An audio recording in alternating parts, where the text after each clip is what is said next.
नमस्कार, आपके साथ मैं अब अदिति त्यागी हूं। मैं आपसे जानना चाहूंगी, कैपिटल कीव में आप कह रहे हैं आप गाड़ी में हैं, आप ये भी कह रहे हैं कि रशियन फोर्सेस जो है करीब 50 किलोमीटर की दूरी पर हैं, ऐसा वहां पर कहा जा रहा है। कीव में अगर आम लोगों के बीच फीलिंग्स की बात की जाए, आम लोगों में इस समय अपनी सरकार को लेकर, प्रेसिडेंट जेलेंस्की को लेकर किस तरह के इमोशंस हैं और ग्राउंड पर क्या दिखाई दे रहा है? क्या स्टोर्स ऑपरेशनल है? क्या जो जरूरत एसेंशियल सर्विसेज हैं वो लगातार मुहैया कराई जा रही हैं? उसे लेकर आप क्या बता सकते हैं?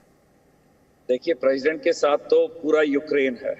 मेरे ख्याल से 100% लोग होंगे उनके, बल्कि अगर कुछ मैं दूसरी कंट्रीज को मिला दूं तो 1000% में पहुंच जाएगा वो लोग। सब लोग हम उनके फेवर में हैं और चीजें मुहैया कराई जा रही हैं। अभी हम केमिस्ट की दुकान खोली हुई थी, पेट्रोल पंप पे अभी पेट्रोल भरवाया हम लोगों ने। आने के लिए कुछ सुपरमार्केट्स हैं। देखिए, सब नहीं खुला हुआ, लेकिन वार के हिसाब से जितना चाहिए इनको किया जा रहा है इनके लिए। ऐसा कुछ नहीं है कि सब कुछ बंद है। इंपॉर्टेंट इंफॉर्मेशन कुलदीप जी आप यहाँ पर दे रहे हैं, क्योंकि जब दूर से बात खबर आ रही है तो इस तरह की बातें भी आ रही है। रशियन फोर्सेस बहुत तेजी से आगे बढ़ते हुए, बहुत बड़ा और लंबा उनका काफिला, कल इस काफिले का साइज बताया गया कि करीब 64 किलोमीटर लंबा है। आप अभी कह रहे हैं कि ये बताया जा रहा है 50 किलोमीटर अभी दूर है। ये जो स्ट्राइक्स किए गए हैं, जिनका जिक्र कल यूरोपियन पार्लियामेंट में प्रेसिडेंट जेलेंस्की ने भी किया, और उसके बाद भी लगातार इस तरह की खबरें आती रही कि लगातार सायरन्स बजाए जा रहे हैं, वहां पर कहा जा रहा है बंकर में चले जाइए, बॉम्ब शेल्टर में जगह लीजिए, पनाह लीजिए। उसे लेकर आप क्या बता सकते हैं? देखिए, लगातार सायरन तो मैंने तो कीव में रह के लगातार सायरन्स नहीं सुने हैं। ठीक है, कभी इक्का दुक्का सायरन बजते हैं, 2-3 बार इंफॉर्मेशन आती है कि चलो भाई बंकर्स में चले जाइए, क्योंकि प्रिकॉशन लेते हैं लोग। लेकिन उतना बम नहीं फेंके गए, उतनी मिसाइल्स नहीं फेंकी गई हैं जितना कि हम लोग बता रहे हैं। अभी कीव के देखिए हालात उतने खराब नहीं है। हम भी सुन रहे हैं कि 64 किलोमीटर लंबा काफिला आ रहा है, लेकिन भाई वो काफिला कितने दिन में पहुंचेगा यहाँ पे? कई बार तो वहां से फाइटर्स उड़ाए गए जो जिनको पहुंचने में 10 मिनट लगते हैं। आज 4 दिन हो गए, फाइटर्स नहीं पहुंचे अभी तक यहाँ पर। अच्छा, ये कल कीव टीवी टार को पर जो स्ट्राइक की गई उसकी तस्वीरें भी हमने देखी। उसमें यूक्रेन ने ये कहा कि 5 लोगों की उसमें मौत हो गई। जो वहां पर फायर फाइटर्स थे उनके लिए तरह के चैलेंजेस की बात की गई। अगर वहां पर टीवी ब्रॉडकास्ट इंफॉर्मेशन के लिहाज से बात की जाए तो क्या सही तरीके से इंफॉर्मेशन पहुंच पा रही है, या उन चैनल्स को ये माना जाए कि रशिया ने ब्लॉक कर दिया है, उसमें वो सक्सीड हो गया है?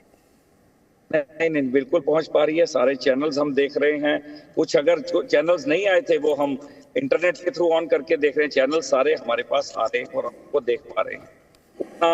उतना ज्यादा खराब नहीं है। बिल्कुल खराब है, क्योंकि वार तो अच्छा नहीं हो सकता। कभी भी कोई भी वार होगा वो खराब ही होगा, लेकिन वैसा नहीं है जैसा कि हम लोग सोच रहे थे कि इतना बुरा होगा। अभी वैसी कंडीशन नहीं आई है। हो सकता है आने वाले टाइम में अभी बम गिरे और अभी ऐसा हो जाए, लेकिन इस समय जिस समय मैं आपसे बात कर रहा हूँ इस समय तक सब ठीक है। लेकिन हो सकता है कि 5 मिनट बाद ये बम आने शुरू हो जाए। हो सकता है आर्मी पास रशियन जो फोर्स है पास में आ जाए, लेकिन अभी तक ठीक है। आप कह रहे हैं अभी तक ठीक है। जाहिर तौर पर फ्यूचर में क्या होगा उसे कोई प्रिडिक्ट नहीं कर सकता, लेकिन ग्राउंड पर अगर मैं आपसे समझना चाहूं, 7th डे ऑफ वॉर है, बीते 6 दिनों में आपने क्या देखा है? रशिया द्वारा जो स्ट्राइक्स की बात की जा रही है, ऑन एवरेज कितनी रशियन स्ट्राइक्स पर डे या पर नाइट मैं कहूं वो की जा रही हैं, उसे लेकर आप हमारे साथ क्या शेयर कर सकते हैं? देखिए, मैं घर में जब होता हूँ आवाज आती है, कई बारी आवाज आती है तो हम लोग चलो ठीक है, पता लगता है कि कहीं पे स्ट्राइक हुआ है। लेकिन ऐसा नहीं कि मिनट बाद या हर आधे घंटे बाद बम गिर रहा है, ऐसा कुछ ऐसा है नहीं यहाँ पर अभी तक। आने वाले टाइम में अगर इनके बीच में कंप्रोमाइज नहीं होता तो ये स्थिति और खराब होती जाएगी। क्योंकि कितने दिन तक वार, क्योंकि लोग घर में खाना उतना तो लेकर नहीं बैठे हुए। कुलदीप जी, अगर आपसे जी मैं आपसे जानना चाह रही थी, is it safe for you right now? क्या ये आपके लिए मुमकिन है कि आप गाड़ी को रोक सकें और कुछ तस्वीरें हमें दिखा सकें? Only when it's safe for you. किसी तरह का दबाव आप ना लें। अगर आपके लिए सेफ हो, आप सुरक्षित हो, आपको लगता है आप गाड़ी से बाहर जा सकते हैं। कुलदीप जी, आवाज आ रही है आप तक? देखिए, बिल्कुल मुमकिन है, क्यों नहीं है। आवाज आ रही है? आपको आवाज आ रही है? जी, अब मैं आपको सुन पा रही हूँ। जी, मैं आपको सुन पा रही हूँ। आवाज आ रही है?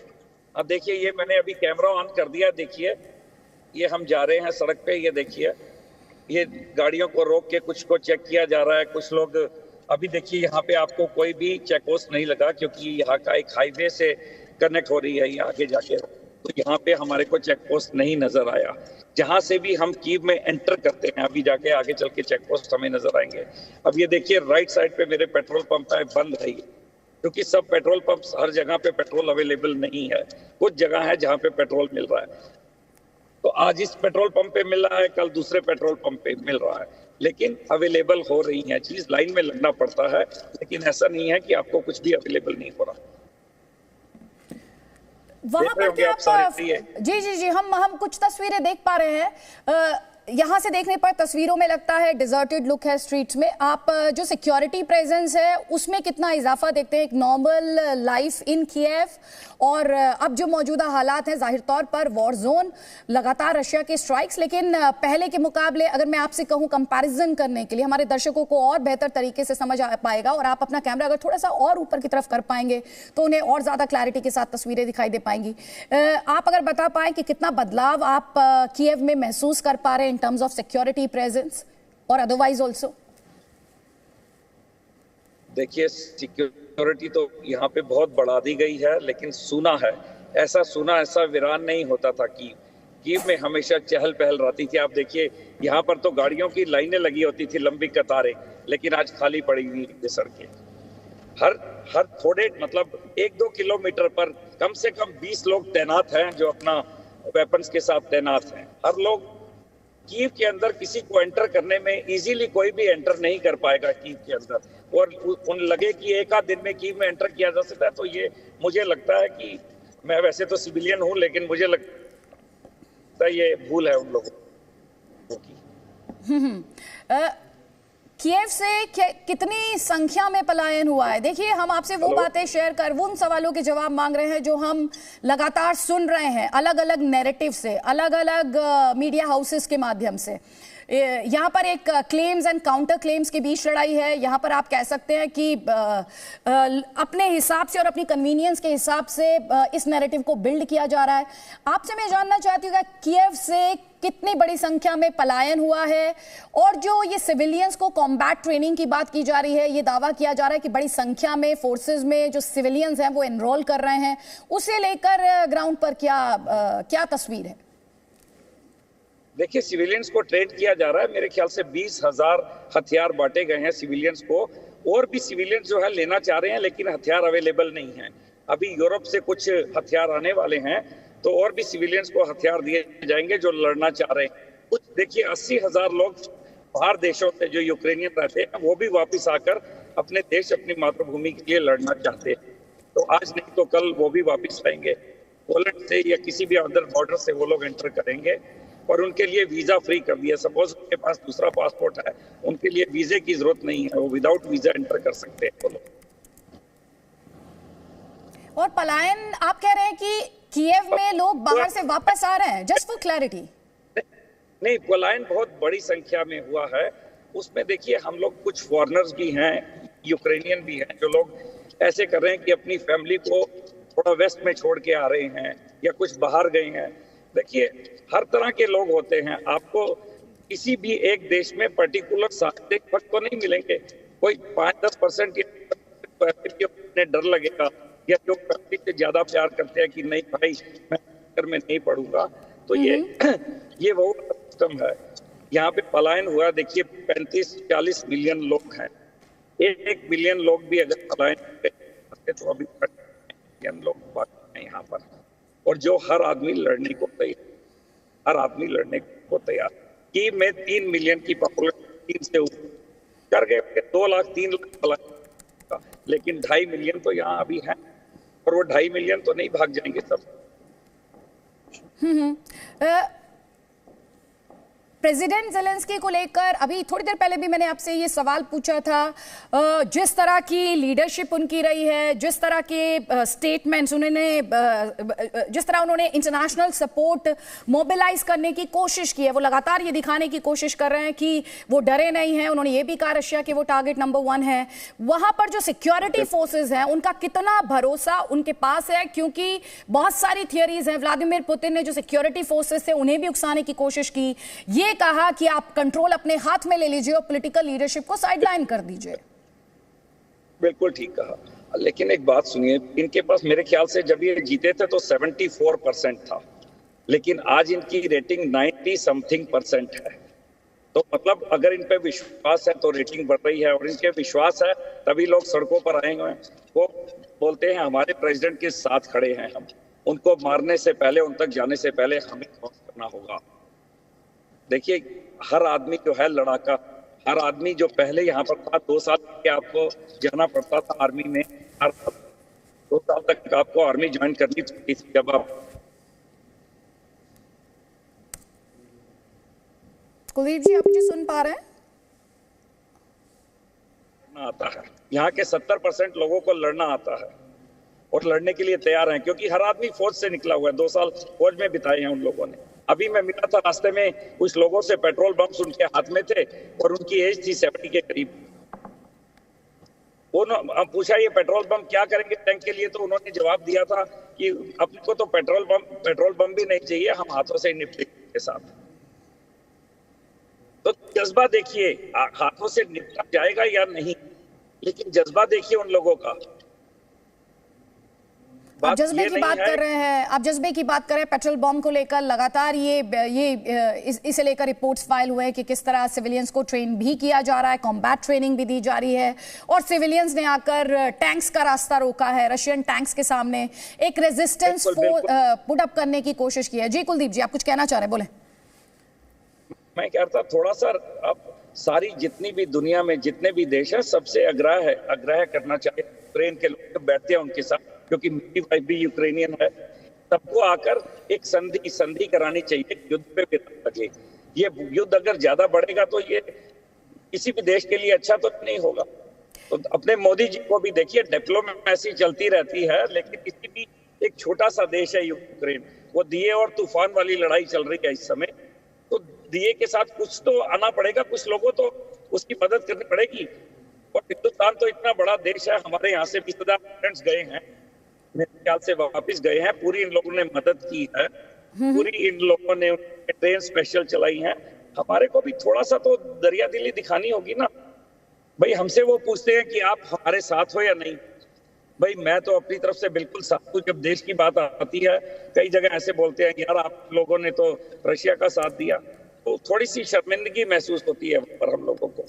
कुलदीप जी, मैं ये भी चाहती हूँ, आपने एक पॉइंट उठाया है, एक सवाल आप पूछ रहे हैं, लेकिन मैं चाहती हूँ आप थोड़ा सा कैमरा अगर ऊपर की तरफ कर पाएं। ये जो तस्वीरें आप इस वक्त हम तक पहुंचा रहे हैं, इन तस्वीरों को आप थोड़ा सा डिस्क्राइब कर पाएं, अगर आपके लिए मुमकिन हो सके तो गाड़ी को रोक पाएं, क्योंकि तब इन तस्वीरों को लेकर भी ज्यादा क्लैरिटी होगी। मैं आपसे लोकेशन नहीं मांग रही हूँ, मैं नहीं चाहती आप कोई भी संजीदा इन्फॉर्मेशन जो है वो हमारे साथ या हमारे दर्शकों के साथ शेयर करें। कोई प्रॉब्लम नहीं है, लोकेशन में ऐसी कोई प्रॉब्लम नहीं है। अब ये देखिए, यहाँ पे एक वदन खां है, ये जो जगह है यहाँ पे एग्जीबिशंस वगैरह लगती है, वदन खां है। वो आगे एक देखिए चर्च नजर आ रही होगी आपको, दिखाई दे रही है चर्च आपको? वो एक गुम्बद सा नजर आ रहा है, देखिए। जी जी, वो यहाँ की चर्च है। ये देखिए यहाँ पे कंस्ट्रक्शन का काम चल रहा है। ये देखिए, ये वाली रोड जो है ये ओडेसा हाईवे की तरफ जाती है। हम ओडेसा हाईवे से कीव में एंटर कर चुके हैं इस समय। लाइव तो आप सड़क पर किस तरह के मूवमेंट्स देख पा रहे हैं? मैं आपको 1 सेकंड में उतर के जी जी जी जी जी मैं आपको 1 सेकंड आपको उतर के मैं दिखा देता हूँ।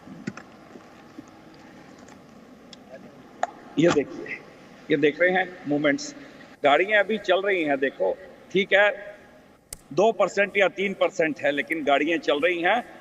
शहर उतना डरा हुआ नहीं है जितना कि पूरी दुनिया सोचती है। देखिए, अगर कहीं पे बम गिरेगा तो किसी को पता नहीं लगेगा कि वो कब उसकी डेथ हो गई, कब वो दूसरे लोग चला गया। तो डर किस बात का, जब आप महसूस ही नहीं कर पाएंगे अपनी मौत को। ये बोलते हैं हमारे में से जो डर है वो खत्म हो चुका है। भाई जब किसी भी टाइम आके बम गिरना है, कितना छुपेंगे हम लोग। बम कोई एक स्पेशल जगह के आकर तो नहीं गिरेगा, जहां भी गिरेगा उसके आसपास की कुछ जगह को अपने साथ में ही लपेट लेगा। तो इस करके लोगों में से डर खत्म हुआ है। और देखिए, आधी फैमिलीज जो है ना, उनके रिश्तेदार रशिया में रहते हैं, और रशियंस जो लोग हैं उनके आधे रिश्तेदार यहाँ पर हैं। और एक प्रेसिडेंट व्लादिमीर पुतिन से भी एक रिक्वेस्ट है कि किसी भी तरह इसको खत्म किया जाए। वो तो बहुत बड़े देश के वो प्रेसिडेंट हैं और ये छोटी सी कंट्री को लेकर क्या उनको मिल जाएगा? आपस में भाइयों की लड़ाई है ये, क्योंकि आधी फैमिलीज उधर हैं, आधी फैमिलीज उधर हैं। किसी भी तरीके करके ये रिक्वेस्ट है आपके जरिए कि रशियन लोगों से और रशियन प्रेसिडेंट से कि युद्ध पर विराम लगाया जाए, ये युद्ध को बंद किया जाए।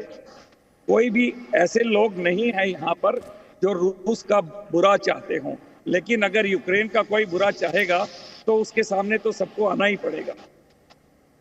मैं आपसे एक बार फिर से रिक्वेस्ट करूंगी कुलदीप जी, आप तस्वीरें लगातार दिखा रहे हैं, थोड़ा सा इन तस्वीरों को, जिन दर्शकों ने इस ब्रॉडकास्ट को अभी ज्वाइन किया है, एक बार फिर से आप इन तस्वीरों को थोड़ा सा डिस्क्राइब कर पाएं, क्योंकि आपके माध्यम से ये तस्वीरें हमारे करोड़ों दर्शक ना सिर्फ भारत बल्कि दुनिया भर में देख पा रहे हैं। एक ये यहाँ पर मैंने वेदन खा दिखाया आपको, जहाँ पे एग्जीबिशन वगैरह लगती है, वो वहाँ पर आगे एक चर्च है छोटी सी, आपको नजर शायद आ रही हो, वो गोल्डन कलर में नजर आ रहा था। तो अभी मैं यहाँ पे लावरा में, ये सबसे पुरानी चर्च है यहाँ की, लावरा। मैं अभी वहाँ पर होकर आया था, तो वहाँ पे भी उन्होंने जो जख्मी लोगों के लिए इंतजाम किए हैं, क्योंकि फौजी जब जाते हैं पहले चर्च में होकर जाते हैं कि आप हमारे को आशीर्वाद दीजिए कि हम सब लोग ठीक रहें और अपने देश को जिताने में उसकी मदद कर सके। यहाँ से देखिए इंडियंस लोग भी चले गए हैं, जो डॉक्टर्स थे वो भी। मेरी तो एक और उन लोगों से भी रिक्वेस्ट थी जो अभी फोर्थ ईयर वाले या थर्ड ईयर वाले हैं कि रुक कर थोड़ी सी अगर वो मदद कर पाते इन लोगों की। जब आपने एजुकेशन ली है और डॉक्टर का तो काम होता है मदद करना, जब इनको जरूरत पड़ी डॉक्टर्स की, सब लोग बोलते हैं हमारे बच्चों को भेज दो, तो आप लोग हिंदुस्तान चले गए डर कर। अरे कोई कुछ परसेंट तो रुको मदद के लिए इनकी। आप में 1% लोग तो रुकिए कि हमारा नाम तो कम से कम हिंदुस्तान का खराब ना हो, कि भाई हमने से 100-200 लोग तो 20,000 में से सामने आए कि हम लोग मदद करने के लिए तैयार हैं। हम किसी हॉस्पिटल में जाएंगे या वहां पर मतलब जो इंजर्ड लोग हैं उनकी। कुलदीप जी, मैं चाहती हूँ थोड़ा सा और आपसे इंफॉर्मेशन आपके माध्यम से हम अपने दर्शकों तक पहुंचा पाएं। आप ग्राउंड पर जो हालात हैं वो लगातार बयां कर रहे हैं, हमें बता रहे हैं। सिक्योरिटी प्रेजेंस के लिहाज से बात की जाए, सिक्योरिटी मूवमेंट के लिहाज से बात की जाए, क्योंकि हम और लगातार ये पूरी दुनिया में इस तरह का ही डिस्कशन है कि असली लड़ाई होगी तो कैपिटल कीव के लिए लड़ाई होगी, वो आर पार की लड़ाई होगी। और बार बार ये कहा जा रहा है रशियन फोर्सेस तेजी से आगे बढ़ रहे हैं, कीव को 2 तरफ से घेरा है, 3 तरफ से घेरा है, बहुत सारे दावे हैं, क्लेम्स एंड काउंटर क्लेम्स हैं। आप जो तस्वीर दिखा रहे हैं वो कुछ और किसी और ही तरफ इशारा कर रही है। अगर मैं आपसे समझना चाहूं सिक्योरिटी प्रेजेंस के लिहाज से, सिक्योरिटी फोर्सेस के मूवमेंट के लिहाज से, जो इंस्ट्रक्शंस दिए गए हैं कैपिटल कीव में, उस लिहाज से आप क्या बता सकते हैं हमारे दर्शकों को? देखिए 7 बजे के बाद कर्फ्यू लगता है। अभी दिन में आप देखिए, मैं रोड पे आ रहा हूं, आप देखिए कितनी गाड़ी आ रही हैं उधर से। क्या आपको ऐसा लग रहा है कि सारा कीव डरा हुआ है यहाँ पर? मेरे ख्याल से आप देखिए हर मिनट के अंदर कम से कम यहाँ से 30 गाड़ी निकल रही हैं। तो ऐसा कुछ नहीं कि जिंदगी बिल्कुल रुक सी नहीं गई है यहाँ पर, जिंदगी चलती जा रही है। वो बोलते हैं खौफ खत्म हो चुका है, अब जो होगा वो देखा जाएगा। यहाँ पे हर जगह पे कीव की सिक्योरिटी के लिए हर तरफ आर्मी बैठी हुई है, जो लोकल्स जिनके साथ में हैं। कोई कीव के अंदर इतनी आसानी से, हाँ ये लोग मर जाएंगे तो कीव में एंटर किया जाएगा, लेकिन कीव के लिए ये लोग लड़ेंगे। अभी जैसे बता रहे हैं उससे पहले हो सकता है कि भगवान करे कि ये जो युद्ध विराम हो, शांति का जो प्रस्ताव है वो पूरा हो और बाकी जितनी सब कंट्रीज हैं इसमें मदद करें और ये युद्ध ना हो। ये युद्ध बढ़ा तो वो बहुत बढ़ जाएगा। किस तरह की बैरिकेडिंग, किस तरह की ब्लॉक्स या ब्लॉकेट्स लगाए गए हैं, उसके बारे में आप क्या बता सकते हैं? अभी मैं आगे जाऊंगा तो मैं आपको चेक पोस्ट दिखाता हुआ निकलूंगा। आप चेक पोस्ट से कितना दूर है? चेक पोस्ट यहाँ से चेक पोस्ट अब शुरू हो जाएंगे, मेरे ख्याल से 2 किलोमीटर के बाद से चेक पोस्ट शुरू हो जाएंगे और फिर कम से कम 40 के करीब चेक पोस्ट में आपको 30-40 चेक पोस्ट दिखा सकता हूँ। जो ये चेक पोस्ट हैं जिनके बारे में आप बता रहे हैं कि आप 2 किलोमीटर दूर हैं, तस्वीरें तो आप लगातार दिखा ही रहे हैं। मैं बार बार हम ये भी कहेंगे कि आप अपनी सेफ्टी ज़रूर इंश्योर करें। उन चेक पोस्ट पर क्या नॉर्मल रूटीन से अलग कुछ इंस्ट्रक्शंस हैं, हिदायतें हैं जिन्हें फॉलो करना है? इंस्ट्रक्शन है, हमारी गाड़ी को खोलते हैं, पूरी गाड़ी को चेक करते हैं, हमारे डॉक्यूमेंट्स देखते हैं वो लोग, कि डॉक्यूमेंट्स दिखाइए आप हमें। जब उनको विश्वास हो जाता है तो हमें आगे जाने देते हैं। साथ में ही हमारे हथियार लिए जो लोग खड़े होते हैं उनका निशाना होते हैं हम। जब हमारे डॉक्यूमेंट्स चेक हो जाते हैं उसके बाद, गाड़ी चेक होने के बाद, वो हमारे से निशाने से हम हट जाते हैं और हमें आगे जाने दिया जाता है। कुलदीप अभी जी, वहां पे अगर हम जी बात पूरी करें, जी बात पूरी करें।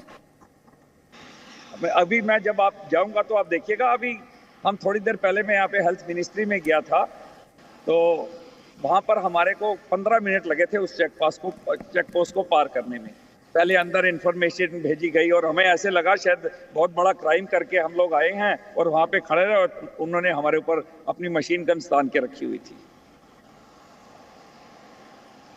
हॉस्पिटल्स का क्या हाल है? सिक्योरिटी रीजंस पूरे प्रिकॉशंस लेकर ये चल रहे हैं ये लोग। जी जी, हॉस्पिटल्स का क्या हाल है, हेल्थ सर्विसेज का क्या हाल है? बिल्कुल ठीक है, हॉस्पिटल्स में सब डॉक्टर्स वगैरह अवेलेबल है 24/7। किसी को भी कोई प्रॉब्लम आ रही है, अगर दवाई की भी प्रॉब्लम आ रही है तो उसको मिलकर लोग यहाँ पे सॉल्व कर रहे हैं। कोई किसी को फोन करता है किसी दोस्त के थ्रू या किसी भी तरीके उसको सॉल्व किया जा रहा है, क्योंकि वो दिन में 7 बजे के बाद जब कर्फ्यू लग जाएगा तब कोई बाहर नहीं निकल पाएगा। उससे पहले उसको सॉल्व किया जा रहा है, उसकी प्रॉब्लम को। या तो कोई उसका दोस्त देकर आता है या उनको जगह बताई जाती है कि इस जगह पे अवेलेबल है, यहाँ से जाकर आप ले लीजिए। कर्फ्यू आवर्स कब से कब तक होते हैं? कर्फ्यू आवर्स 7 बजे से शुरू होकर सुबह 8 बजे तक रहते हैं वो। और जो रशियन स्ट्राइक्स जिन्हें लेकर प्रेसिडेंट ज़ेलेंस्की ने भी जिक्र किया, वो स्ट्राइक्स यूजुअली नाइट्स में हो रहे हैं? नाइट्स में भी, अभी दिन में भी, आज सुबह भी हुए हैं 8 बजे के करीब, 8 बज के कुछ मिनट पे स्ट्राइक्स हुए हैं 2। उन्हें लेकर आप क्या बता सकते हैं कुलदीप जी? एक ब्रवरी में हुआ है लुक ऑयल के पास करके, और एक यहाँ की एक और एरिया है, मुझे 1 मिनट में उसका नाम भूल रहा हूँ, तो उस एरिया में हुआ, मुझे नाम इस समय ध्यान में नहीं आ रहा। दो यहाँ पर मिसाइल फेंकी है, लेकिन उसमें नुकसान नहीं हुआ है। अपना लुक ऑयल में जो है वहाँ पे नुकसान वगैरह, लुक ऑयल को नुकसान नहीं हुआ, जो इन्फॉर्मेशन आई है हमारे पास, क्योंकि हम भी इन्फॉर्मेशन के हिसाब से ही आपको बता रहे हैं।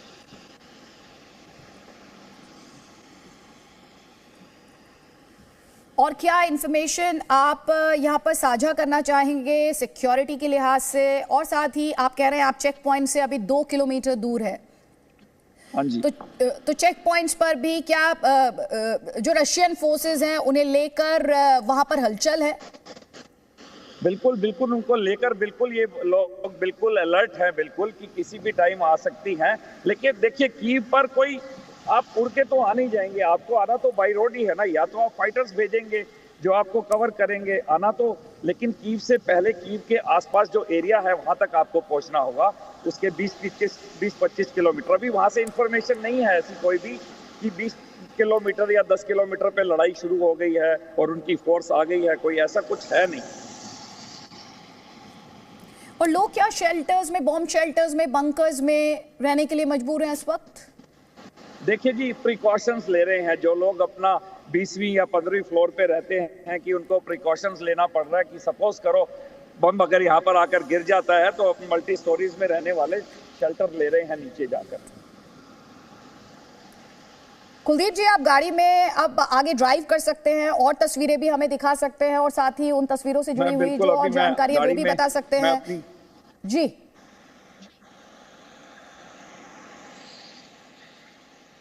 बोलिए कुलदीप जी। हाँ जी, मैं अब बस गाड़ी की तरफ ही जा रहा हूँ अपनी। 1 सेकंड में गाड़ी में बैठ जाऊंगा। ये देखिए, आपको सारा दिख रहा होगा वहाँ का। इस समय मौसम की बात करें तो मौसम देखिए जी, हल्की हल्की बर्फ पड़ रही थी, लेकिन अब बारिश है हल्की हल्की। अब बारिश है, हल्की हल्की बारिश है। ये देखिए, पुलिस की कई गाड़ियां वहाँ पे जा रही हैं। बस हो जाएगा 2 मिनट में। अभी चल रहे हैं तो आप करो ना, फिर मैं आपको 2-3 मिनट में मैं गाड़ी लूंगा, क्योंकि मेरे गाड़ी में कुछ और लोग हैं मेरे साथ, वो एक छोटा सा इंटरव्यू दे रहे हैं, तो 2 मिनट में मैं गाड़ी में बैठता हूँ। जी जी। तो या हम अगर एक 2 मिनट बाद अगर हम फोन कर ले तो चलेगा? नहीं ठीक है, मैं आपसे और इन्फॉर्मेशन इस दौरान हासिल करना चाहूंगी। क्या फार्मेसीज पर हालात नॉर्मल हैं? एसेंशियल सर्विसेज की जो सप्लाई है उन्हें लेकर आप क्या बता सकते हैं? मैं अभी फार्मेसीज भी आपको दिखाता हूँ जहाँ पे लाइन लगी हुई है, सुपरमार्केट्स में लाइन लगी हुई है, लेकिन सामान अवेलेबल है। आप पेट्रोल पंप जो खुले हुए हैं उनसे भी सामान मिल रहा है। वहाँ पे फार्मेसी में लाइन है, 50-50 लोग खड़े हुए हैं, 70-70 लोग।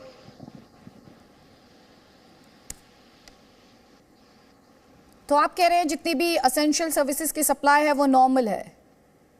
मतलब नॉर्मल नहीं है, लेकिन वॉर के टाइम पे जो होनी चाहिए उस हिसाब से नॉर्मल है। वॉर में तो कुछ भी अवेलेबल नहीं रहता, लेकिन अवेलेबल हो रहा है। अब कुछ ऐसी चीजें हैं जो बाहर से इंपोर्ट होती थी, जो खत्म हो चुकी हैं, उनमें प्रॉब्लम आ रही है। जो अपनी हमारे पास यूक्रेन की है वो तो हर चीजें अवेलेबल है, देखिए। और पूरी कोशिश की जा रही है कि जैसे भी यूरोप से भी वो चीजें लाई जाए जो यहाँ पर इस समय अवेलेबल। पूरी कोशिश की जा रही है कि सब कुछ स्मूथ रहे, सब कुछ ठीक रहे, कुछ ज्यादा परेशानियां लोगों को ना आए। अच्छा, इस तरह की भी रिपोर्ट्स आ रही कुलदीप जी? जी सर, पहले आप बात पूरी कर लें, बात पूरी कर लें। मैं कह रहा था आप अपने चैनल की तरफ से एक रिक्वेस्ट जरूर कीजिए सभी देशों को कि इस युद्ध पर किसी तरीके विराम लगाया जाए, ताकि जान माल का लोगों का नुकसान ना हो। यहाँ पर सब लोग मिलकर जब इस तरफ हम एक कदम उठाएंगे तो शायद जल्दी ये युद्ध पे विराम लग सके और ये युद्ध खत्म हो जाए।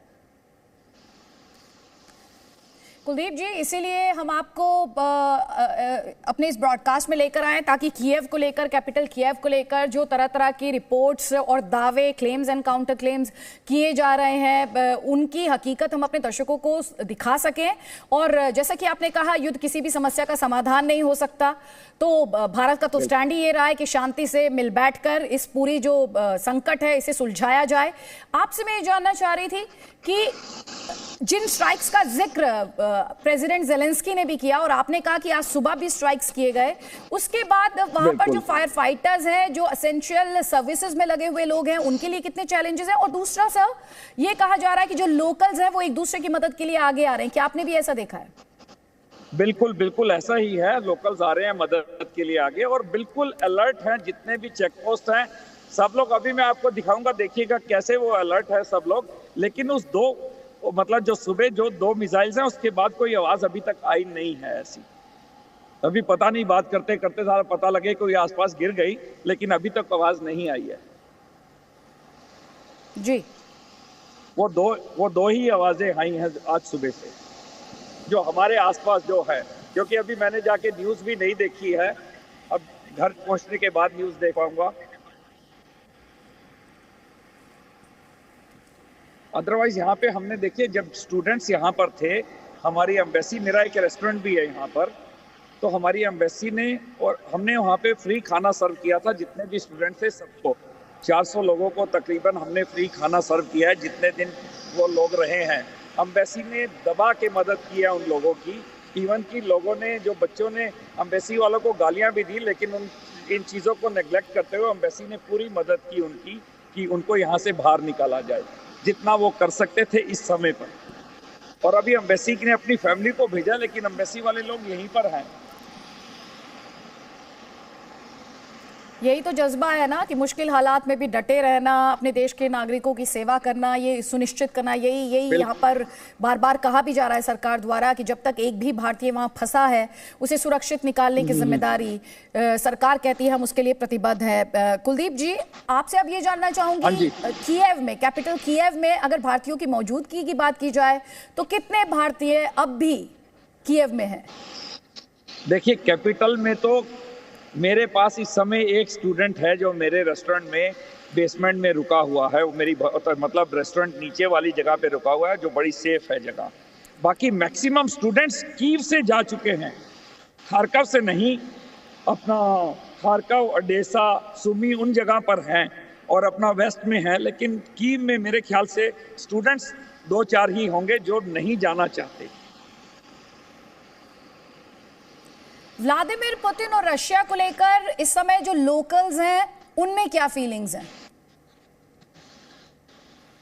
स्टूडेंट्स को लेकर कह रहे हैं आप? सॉरी सर, मैं रशिया और व्लादिमीर पुतिन को लेकर पूछ रही हूँ, रशिया के प्रेसिडेंट, उनको लेकर जो लोकल्स हैं वो उन्हें कैसे देखते हैं? देखिए फीलिंग्स तो यही है कि किसी तरीके भी ये वार खत्म हो जाए। देखिए वार कोई भी नहीं चाहता, लेकिन जब हालात ही ऐसे आ जाएंगे कि हथियार उठाने पड़ेंगे तब वाली बात है, वरना यूक्रेन नहीं चाहता कि बिना वजह की कोई भी लड़ाई हो। यूक्रेन के लोग बहुत हम्बल हैं, सीधे लोग हैं, ये उतने एग्रेसिव नहीं है जितने कि हमारे रशियन लोग हैं। मैं रशिया में भी रहा हूँ 2 साल के लिए, और यहाँ के लोग जो हैं उनसे थोड़े से अलग हैं ये लोग। और ये लोग बिना बातें वॉर के चक्कर में नहीं है, बिना बात पे लड़ना नहीं चाहेंगे। ये जमीन जब हम बोलते हैं हमारी जमीन के लिए लड़ रहे हैं, हम उनकी जमीन नहीं चाहते, हम सिर्फ अपनी जमीन नहीं देना चाहते। हमारी जमीन की लड़ाई है, हमारी मातृभूमि की लड़ाई है। वरना यूक्रेन को आप बताइए कि कोई भी इंटरेस्ट नहीं है इस लड़ाई में। अगर यूक्रेन के ऊपर कोई अटैक ना हो तो बिना बात पे कोई लड़ने को तैयार नहीं है यहाँ पे एक भी आदमी। आप यहाँ पे रात को 2 बजे भी घूमने जाएंगे, कोई आपको टच नहीं करेगा।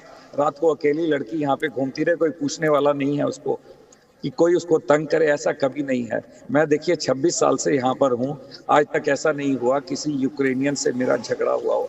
मेरे ऐसे ऐसे दोस्त हैं जो यहाँ के मिलियनर्स हैं, और आज वो अपने हाथों में बंदूक लेकर खड़े हुए हैं कि बोले भाई हम लड़ने जाएंगे, जिनको लड़ने की जरूरत नहीं है। लेकिन बात वही देशभक्ति की, जज्बे की बात है। कुलदीप जी, आप चेक पॉइंट से 2 किलोमीटर दूर है इस वक्त, थोड़ा सा और मैं अभी बस निकलने आप दिखा पाए? अभी मैं यहाँ रुका हूँ, यहाँ से मैं 2 मिनट में निकलूंगा और चेक पोस्ट पे पहुंच जाऊंगा। जी, तो ये बहुत ज्यादा ठंड है वहां पर, और ये जो भारतीय छात्रों का इवैक्यूएशन हो पाया जी, ये जो भारतीय छात्रों का इवैक्यूएशन हो पाया, आप उसके बारे में और इन्फॉर्मेशन शेयर कर पाएंगे कि किस तरह से एम्बेसी द्वारा ये सुनिश्चित किया गया?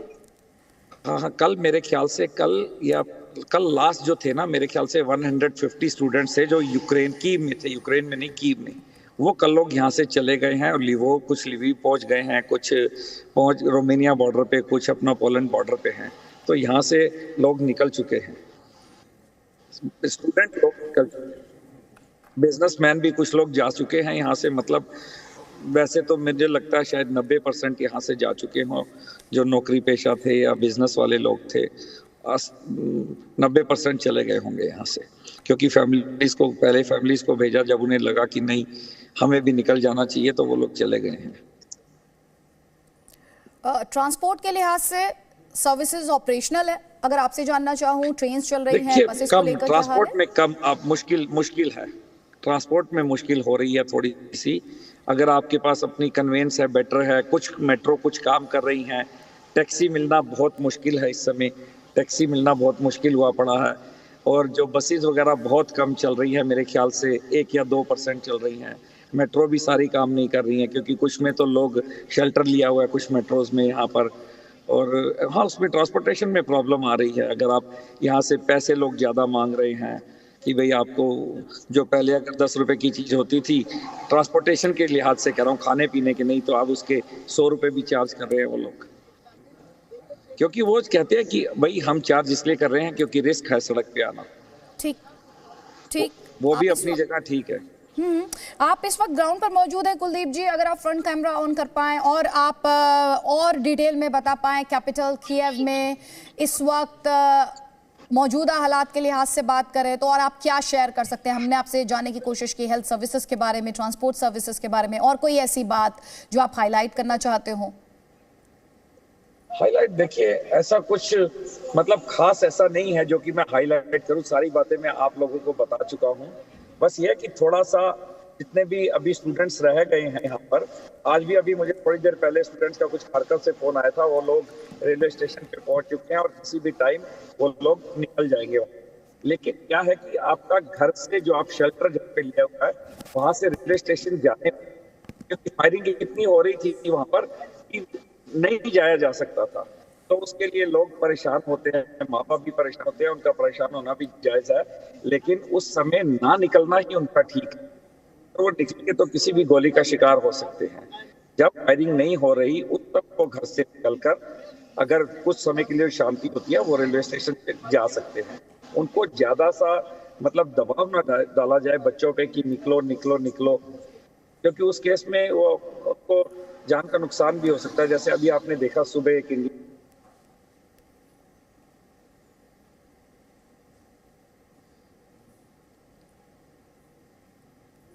कुलदीप जी, आवाज आ रही है आप तक? कुलदीप जी के साथ एक बार फिर से संपर्क करेंगे, लेकिन हम जो आपको तस्वीरें दिखा रहे हैं कैपिटल कीव, कुलदीप जी वहां से जी न्यूज़ के लिए ये ग्राउंड तस्वीरें पहुंचा रहे हैं, पूरे इन्फॉर्मेशन। आप लगातार बहुत कुछ सुन रहे हैं, हम आपसे बार बार करें, एक तरीके का इन्फॉर्मेशन वॉरफेयर है, साइकोलॉजिकल वॉरफेयर है, जिसमें रशिया के अपने दावे हैं, यूक्रेन के अपने दावे हैं। इन दावों के बीच हकीकत क्या है, ग्राउंड रियलिटी क्या है? कुलदीप जी आप तक आवाज पहुंच रही है कि इस वक्त ये हम आपको बताएं कि ये थोड़ी देर पहले हमारे साथ कुलदीप जी थे जो बता रहे हैं कि सिचुएशन ग्राउंड पर अगर बात की जाए, कैपिटल कीव में अगर बात की जाए तो हालात वैसे खराब नहीं है जैसे कि बार बार दावा किया जा रहा है क्लेम्स एंड काउंटर क्लेम्स में। और इस सब के बीच जो चिंता बढ़ाने वाला बयान आया वो आया रूस के विदेश मंत्री का। लेवरोव ने एक बड़ी धमकी दी, उन्होंने कहा तीसरी वर्ल्ड वॉर अगर हुई, थर्ड वर्ल्ड वॉर अगर हुई तो यह परमाणु युद्ध होगा, तीसरा विश्व युद्ध विनाशकारी होगा। भूले नहीं, रूस और यूक्रेन के बीच बातचीत होनी है और उससे पहले ये बयानबाजी की जा रही है रशिया की तरफ से। कुलदीप जी अगर आप मुझे सुन पा रहे हो, इस वक्त आप मुझे सुन पा रहे हो, तो क्या आप कीव में तो जो हालात हैं वो दिखाई रहे हैं, तस्वीरें भी आप दिखा रहे हैं, यूक्रेन की जो दूसरी सिटीज हैं वहां से आप जिन लोगों के साथ कनेक्टेड हैं वो क्या बता रहे हैं? वो बता रहे, देखिए सुबह फायरिंग दबा के हुई है अपना खार्कोव में, और सुमी में भी फायरिंग हो रही है ज्यादा, लेकिन जो ओडेसा अभी ठीक था। सुबह जो मेरी बात हुई तो ओडेसा अभी शांत था। अब अभी मैं, क्योंकि सुबह मैं 9 बजे घर से निकला हूँ और अभी यहाँ पर मेरे ख्याल से 1 बजे से 1 से ऊपर बज गया है, तो उसमें मुझे न्यूज़ कोई मिल नहीं पाई, ना मैं बात नहीं कर पाया उतनी लोगों से। लेकिन थोड़ी देर में सारी न्यूज़ घर पहुंचने के बाद मुझे सारी न्यूज़ मिलेगी तो मैं आपको बता पाऊंगा। लेकिन उस साइड वो डिस्टर्ब, वो एरिया डिस्टर्ब, खार्कोव वाला, सुमी वाला और ओडेसा वाले, ये एरिया डिस्टर्ब है अभी। लेकिन अभी जो खेरसोन जो है वो भी पूरा कब्जे में नहीं लिया गया। मतलब आर्मी तो वो एंटर कर चुकी है, सिविलियन को उन्होंने तंग नहीं किया। वहां के मेयर कि आप जैसे काम कर रहे हैं करें, और मतलब इतना परेशान किसी को भी किया नहीं गया है। ये कहा जा रहा है यूक्रेन द्वारा रिहायशी इलाकों को टारगेट किया जा रहा है। हमने वीडियोस भी देखे हैं जो यूक्रेनी मीडिया द्वारा शेयर किए गए हैं। आप क्या ग्राउंड पर देख और सुन रहे हैं? बिल्कुल ठीक कह रहे हैं, रिहायशी जो एरिया है उनको पहले नहीं, अब टारगेट, या तो टारगेट किया जा रहा है या उनका जो मिसअंडरस्टैंडिंग उनसे हो गई है, तो निशाना नहीं बना पाए हैं जिस जगह को थे।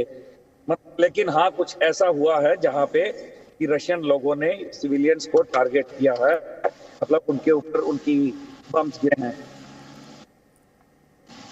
अब हम लोग चल रहे हैं यहाँ से, अब मैं आपको चेक पोस्ट दिखाता हूँ, बनी हुई गाड़ी।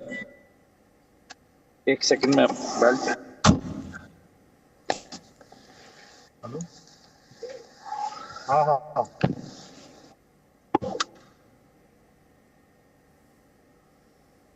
कुलदीप जी आप मुझे सुन पा रहे हैं? मैं 1 सेकंड जी आपको। जी बिल्कुल प्लीज।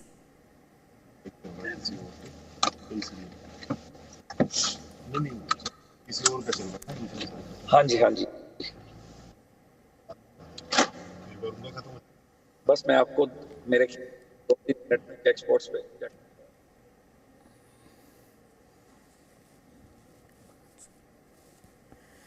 कुलदीप जी आप रहिए हमारे साथ। इस वक्त निकुंज हैं जो खार्किव से हमारे साथ जुड़ रहे हैं और उनके साथ ये कहा जा रहा है कि करीब 500 स्टूडेंट्स हैं। निकुंज, सबसे पहले आप क्या कहना चाहते हैं? हम आपको देख पा रहे हैं, आप क्या कहना चाहते हैं जो आपको इस वक्त देख रहे हैं जी न्यूज़ के माध्यम से? हाँ, मैं आपको सुन पा रहा हूँ। एक्चुअली कल जो भी हमको न्यूज मिली थी, सारे स्टूडेंट्स को यहाँ से निकल जाना चाहिए जितना जल्दी से जल्दी हो सके। तो इस चक्कर में आज हम सारे स्टूडेंट्स एक साथ ऑलमोस्ट 500 to 600 के ग्रुप में हम खार्किव रेलवे स्टेशन के लिए निकले थे। तो यहाँ पे हम ट्रेन बोर्डिंग के लिए आए, तो जो हमने सिचुएशन देखी वो बिल्कुल भी इंडियंस के लिए फेवरेबल नहीं है ट्रेन बोर्ड करने के लिए। हमने ओपनली गर्ल्स के साथ असॉल्ट देखा है, हमने ओपनली बॉयज को गन पॉइंट पे होते हुए देखा है, हमने यहाँ फायरिंग होते हुए देखी है। तो ये सारी कंडीशन देखने के बाद we are not considering safe to travel through the train, and then immediately bombing started outside and then we nearest shelter which was the metro station. तो जैसे कि मैं आपको बैक कैमरा से दिखा सकता हूँ कंडीशन के कितने स्टूडेंट्स हैं यहाँ पे, not only Indians of other Nations also. I'm sorry, I can't show my camera everywhere because these people don't like being photo shoot or video shoot. So sorry, I can only show you myself and my friends which are with me. Sakshi from Pune. Here there are almost more girls than boys, and girls are more scared, and they are even crying. We don't know what to do. And now even the embassy has also issued an advisory to leave immediately, खास to before 6. And देखो जी, मैं आपसे we request don't करूंगी, know. अगर आप हिंदी में बोलेंगे तो हमारे दर्शक ज्यादा समझ पाएंगे। और आपके साथ कितने स्टूडेंट्स और हैं? आपने बताया कि यहाँ पर विदेशी स्टूडेंट्स भी हैं इस वक्त रेलवे स्टेशन पर, तो कितने और इंडियन स्टूडेंट्स इस वक्त आपके साथ हैं और किस तरह की दिक्कतें आपको आ रही हैं? आप कह रहे हैं कि ट्रेन बोर्डिंग में आपको प्रॉब्लम हो रही है। यस, ट्रेन बोर्डिंग में हमें दिक्कत हो रही है कि हम इंडियंस को बोर्ड नहीं करने दे रहे हैं ट्रेन को, सिर्फ यूक्रेनियंस को प्रायोरिटी दी जा रही है। हमें गन पॉइंट्स पे रखा जा रहा है, गर्ल्स के साथ जबरदस्ती की जा रही है, गर्ल्स को हिट किया जा रहा है, बॉयज को हिट किया जा रहा है। इवन यहाँ पे एक हमारी फ्रेंड है सागरिका, उसको हिट किया गया इतना गंदा कि उसको ब्रीथ तक नहीं आई है। तो देख लो ऐसी सिचुएशन आप कैसे कंसीडर कर सकते हो हमारा यहाँ से ट्रेवल करना, निकलना खार्किव से। और ऊपर से एम्बेसी ने अभी नोटिस जारी किया कि जितने भी खार्किव में स्टूडेंट्स इमीडिएटली लीव करो बिफोर 6। वी डोंट नो, हमें नहीं पता हम यहाँ से कैसे जाएंगे।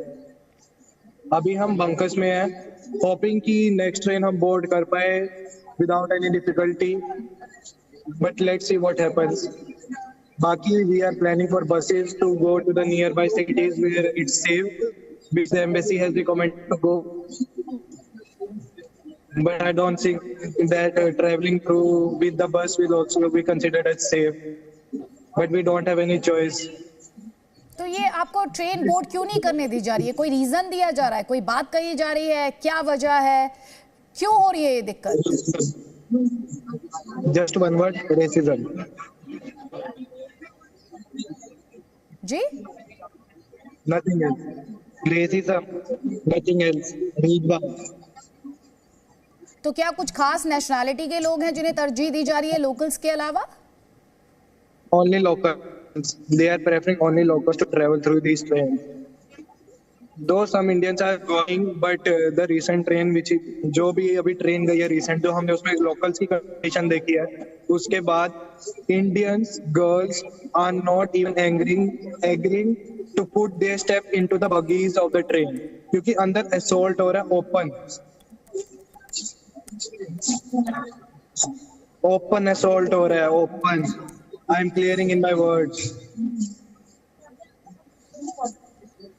क्या ट्रेन्स ओवरक्राउडेड हैं इस वक्त?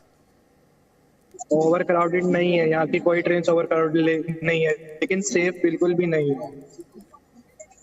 आपने क्या देखा, मतलब जो स्ट्राइक्स हुए, मैं उस लिहाज से भी आपसे पूछ रही हूँ, जो स्ट्राइक्स हुए किस तरह की आपने धमाके सुने, वार्निंग सुनी, आप उसके बारे में कुछ बता पाएंगे? हमारा जो हमें रिसेंटली धमाका हुआ जिसको सुन के हम शेल्टर में है, वो एकदम हमारे सामने हुआ है, एकदम सामने बिल्डिंग पे हुआ है, मिसाइल गिरी है। उसके बाद we rush to the shelters, and जो ट्रेन में हमने देखा है वो हमने देखा है कि लोकल्स को बीट किया जा रहा है, ब्रूटली बीट किया जा रहा है, गर्ल्स को बीट किया जा रहा है। अगर लोकल्स की गर्ल्स को बीट किया जा रहा है तो हाउ वुड यू कंसीडर कि हमारी इंडियन गर्ल्स को वहां सेव किया जाएगा?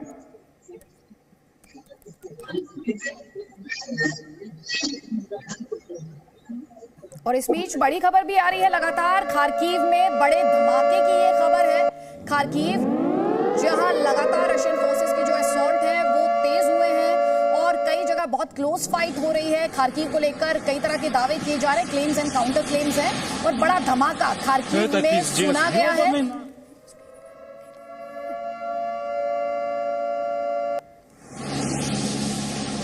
ये तस्वीरें हम आपको बता दें, खार्किव की तस्वीर इस वक्त आपके स्क्रीन पर, किस तरह से ये देखिए धुएं का गुब्बार आप देख पा रहे हैं, एक्सप्लोजन वहां पर हुई है, जोरदार धमाका वहां पर सुना गया है। जरा सुनते हैं। Лучше бы чай с булочками ел. Пизда.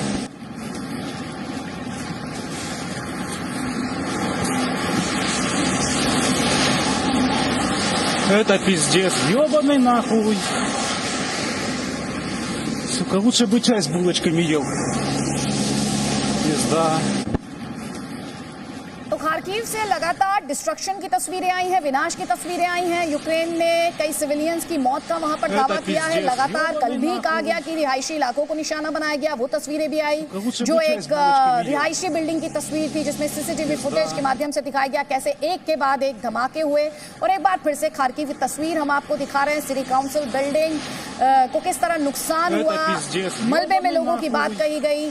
जो वहां पर फायर फाइटर्स हैं उन्हें किस तरह से वहां पर लोगों को निकालने में मशक्कत करनी पड़ी, उससे जुड़े हुए वीडियोस भी लगातार आए हैं यूक्रेनी मीडिया के हवाले से। और अब हम आपको ये बता रहे हैं कि बड़ा धमाका, ये दावा किया जा रहा है बड़ा धमाका खार्किव में, उसी से जुड़ी हुई तस्वीर इस वक्त आपके स्क्रीन पर। और हमारे साथ एक तरफ निकुंज है जो ये बता रहे हैं कि भारतीय स्टूडेंट्स को किस तरह के चैलेंजेस का सामना करना पड़ रहा है, और दूसरी तरफ हमारे साथ कैपिटल कीव से जिसके बारे में कहा जा रहा है कि निर्णायक लड़ाई वहीं पर होगी। आप लगातार यही बात सुन रहे हैं कि डिसाइसिव बैटल जो होगी वो वहीं पर लड़ी जाएगी। कुलदीप जी, अगर आप मुझे सुन पा रहे हो कुलदीप जी, तो आप इस वक्त चेक पॉइंट से कितना दूर हैं और आप क्या बता सकते हैं हमें? जैसे जैसे आप चेक पॉइंट की तरफ बढ़ रहे हैं तो क्या सिक्योरिटी भी बढ़ रही है? जी बोलिए। आप उनके साथ बिजी थे तो मैंने आपको टैंक्स वगैरह दिखाए थे, आप उस समय बिजी थे।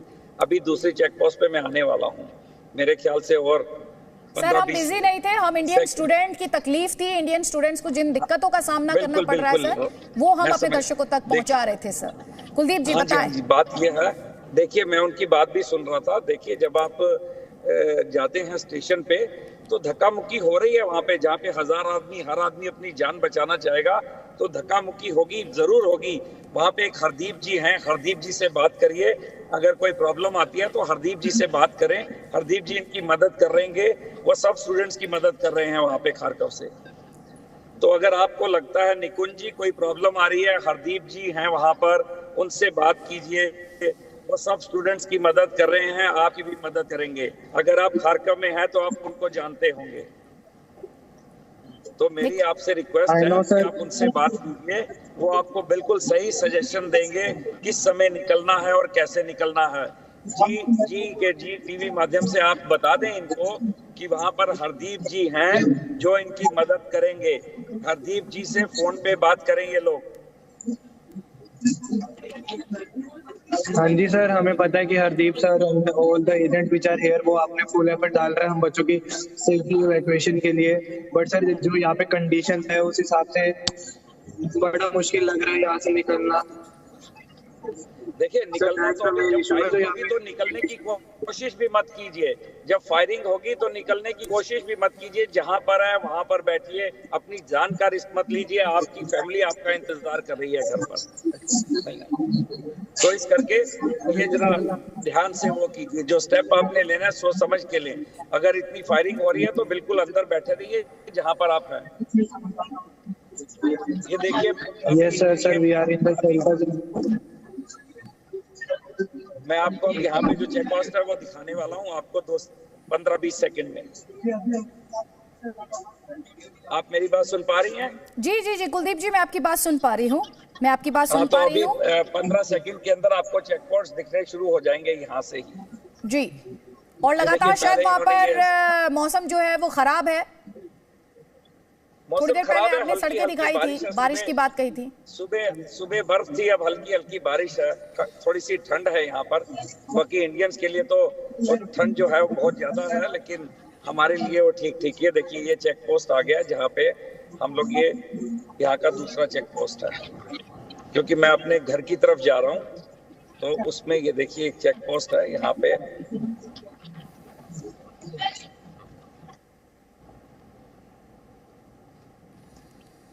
ये देखिए ये चेक पोस्ट है, ये अभी एक और बनाया जा रहा है। देखिए चेक पोस्ट, और ये साइड पे देखिए वो आर्मी वाले लोग आपको नजर आ रहे होंगे, देखिए बंदूकें लेकर। और वहां पे देखिए वो क्या बंकर्स बनाए जा रहे हैं। अगर आपको दिख रहा है, नहीं आपको, आप देख पा रहे हैं? आप नहीं सर, हम तस्वीर देख पा रहे हैं सर, हम तस्वीर देख पा रहे हैं, आप दिखाएं। हाँ जी, ये देखिए मैं शीशा अपना डाउन करके, देखिए बंकर्स बनाए जा रहे हैं वहां पे। वो देखिए आर्मी के लोग हैं ये साथ में, ये देखिए लोकल्स और आर्मी दोनों के लोग हैं।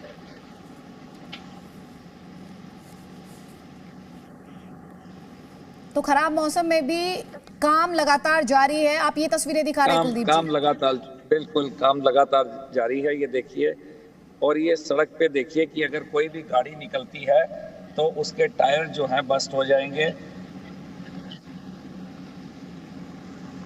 ये देखिए दोनों तरफ वहाँ पे हाथों से काम कर रहे हैं। इन्होंने बुलेट प्रूफ जैकेट डाली हुई है। इनके पास आपको AK-47 नजर आ रही होगी। ये देखिए उस तरफ, वो देखिए ऊपर उस पर फ्लाईओवर पे जाने के लिए रास्ता बंद किया हुआ है। वहाँ पे भी आदमी देखिए, मतलब ये जितना रोज रोज इसको ठीक किया जा रहा है। Добре, дорогой.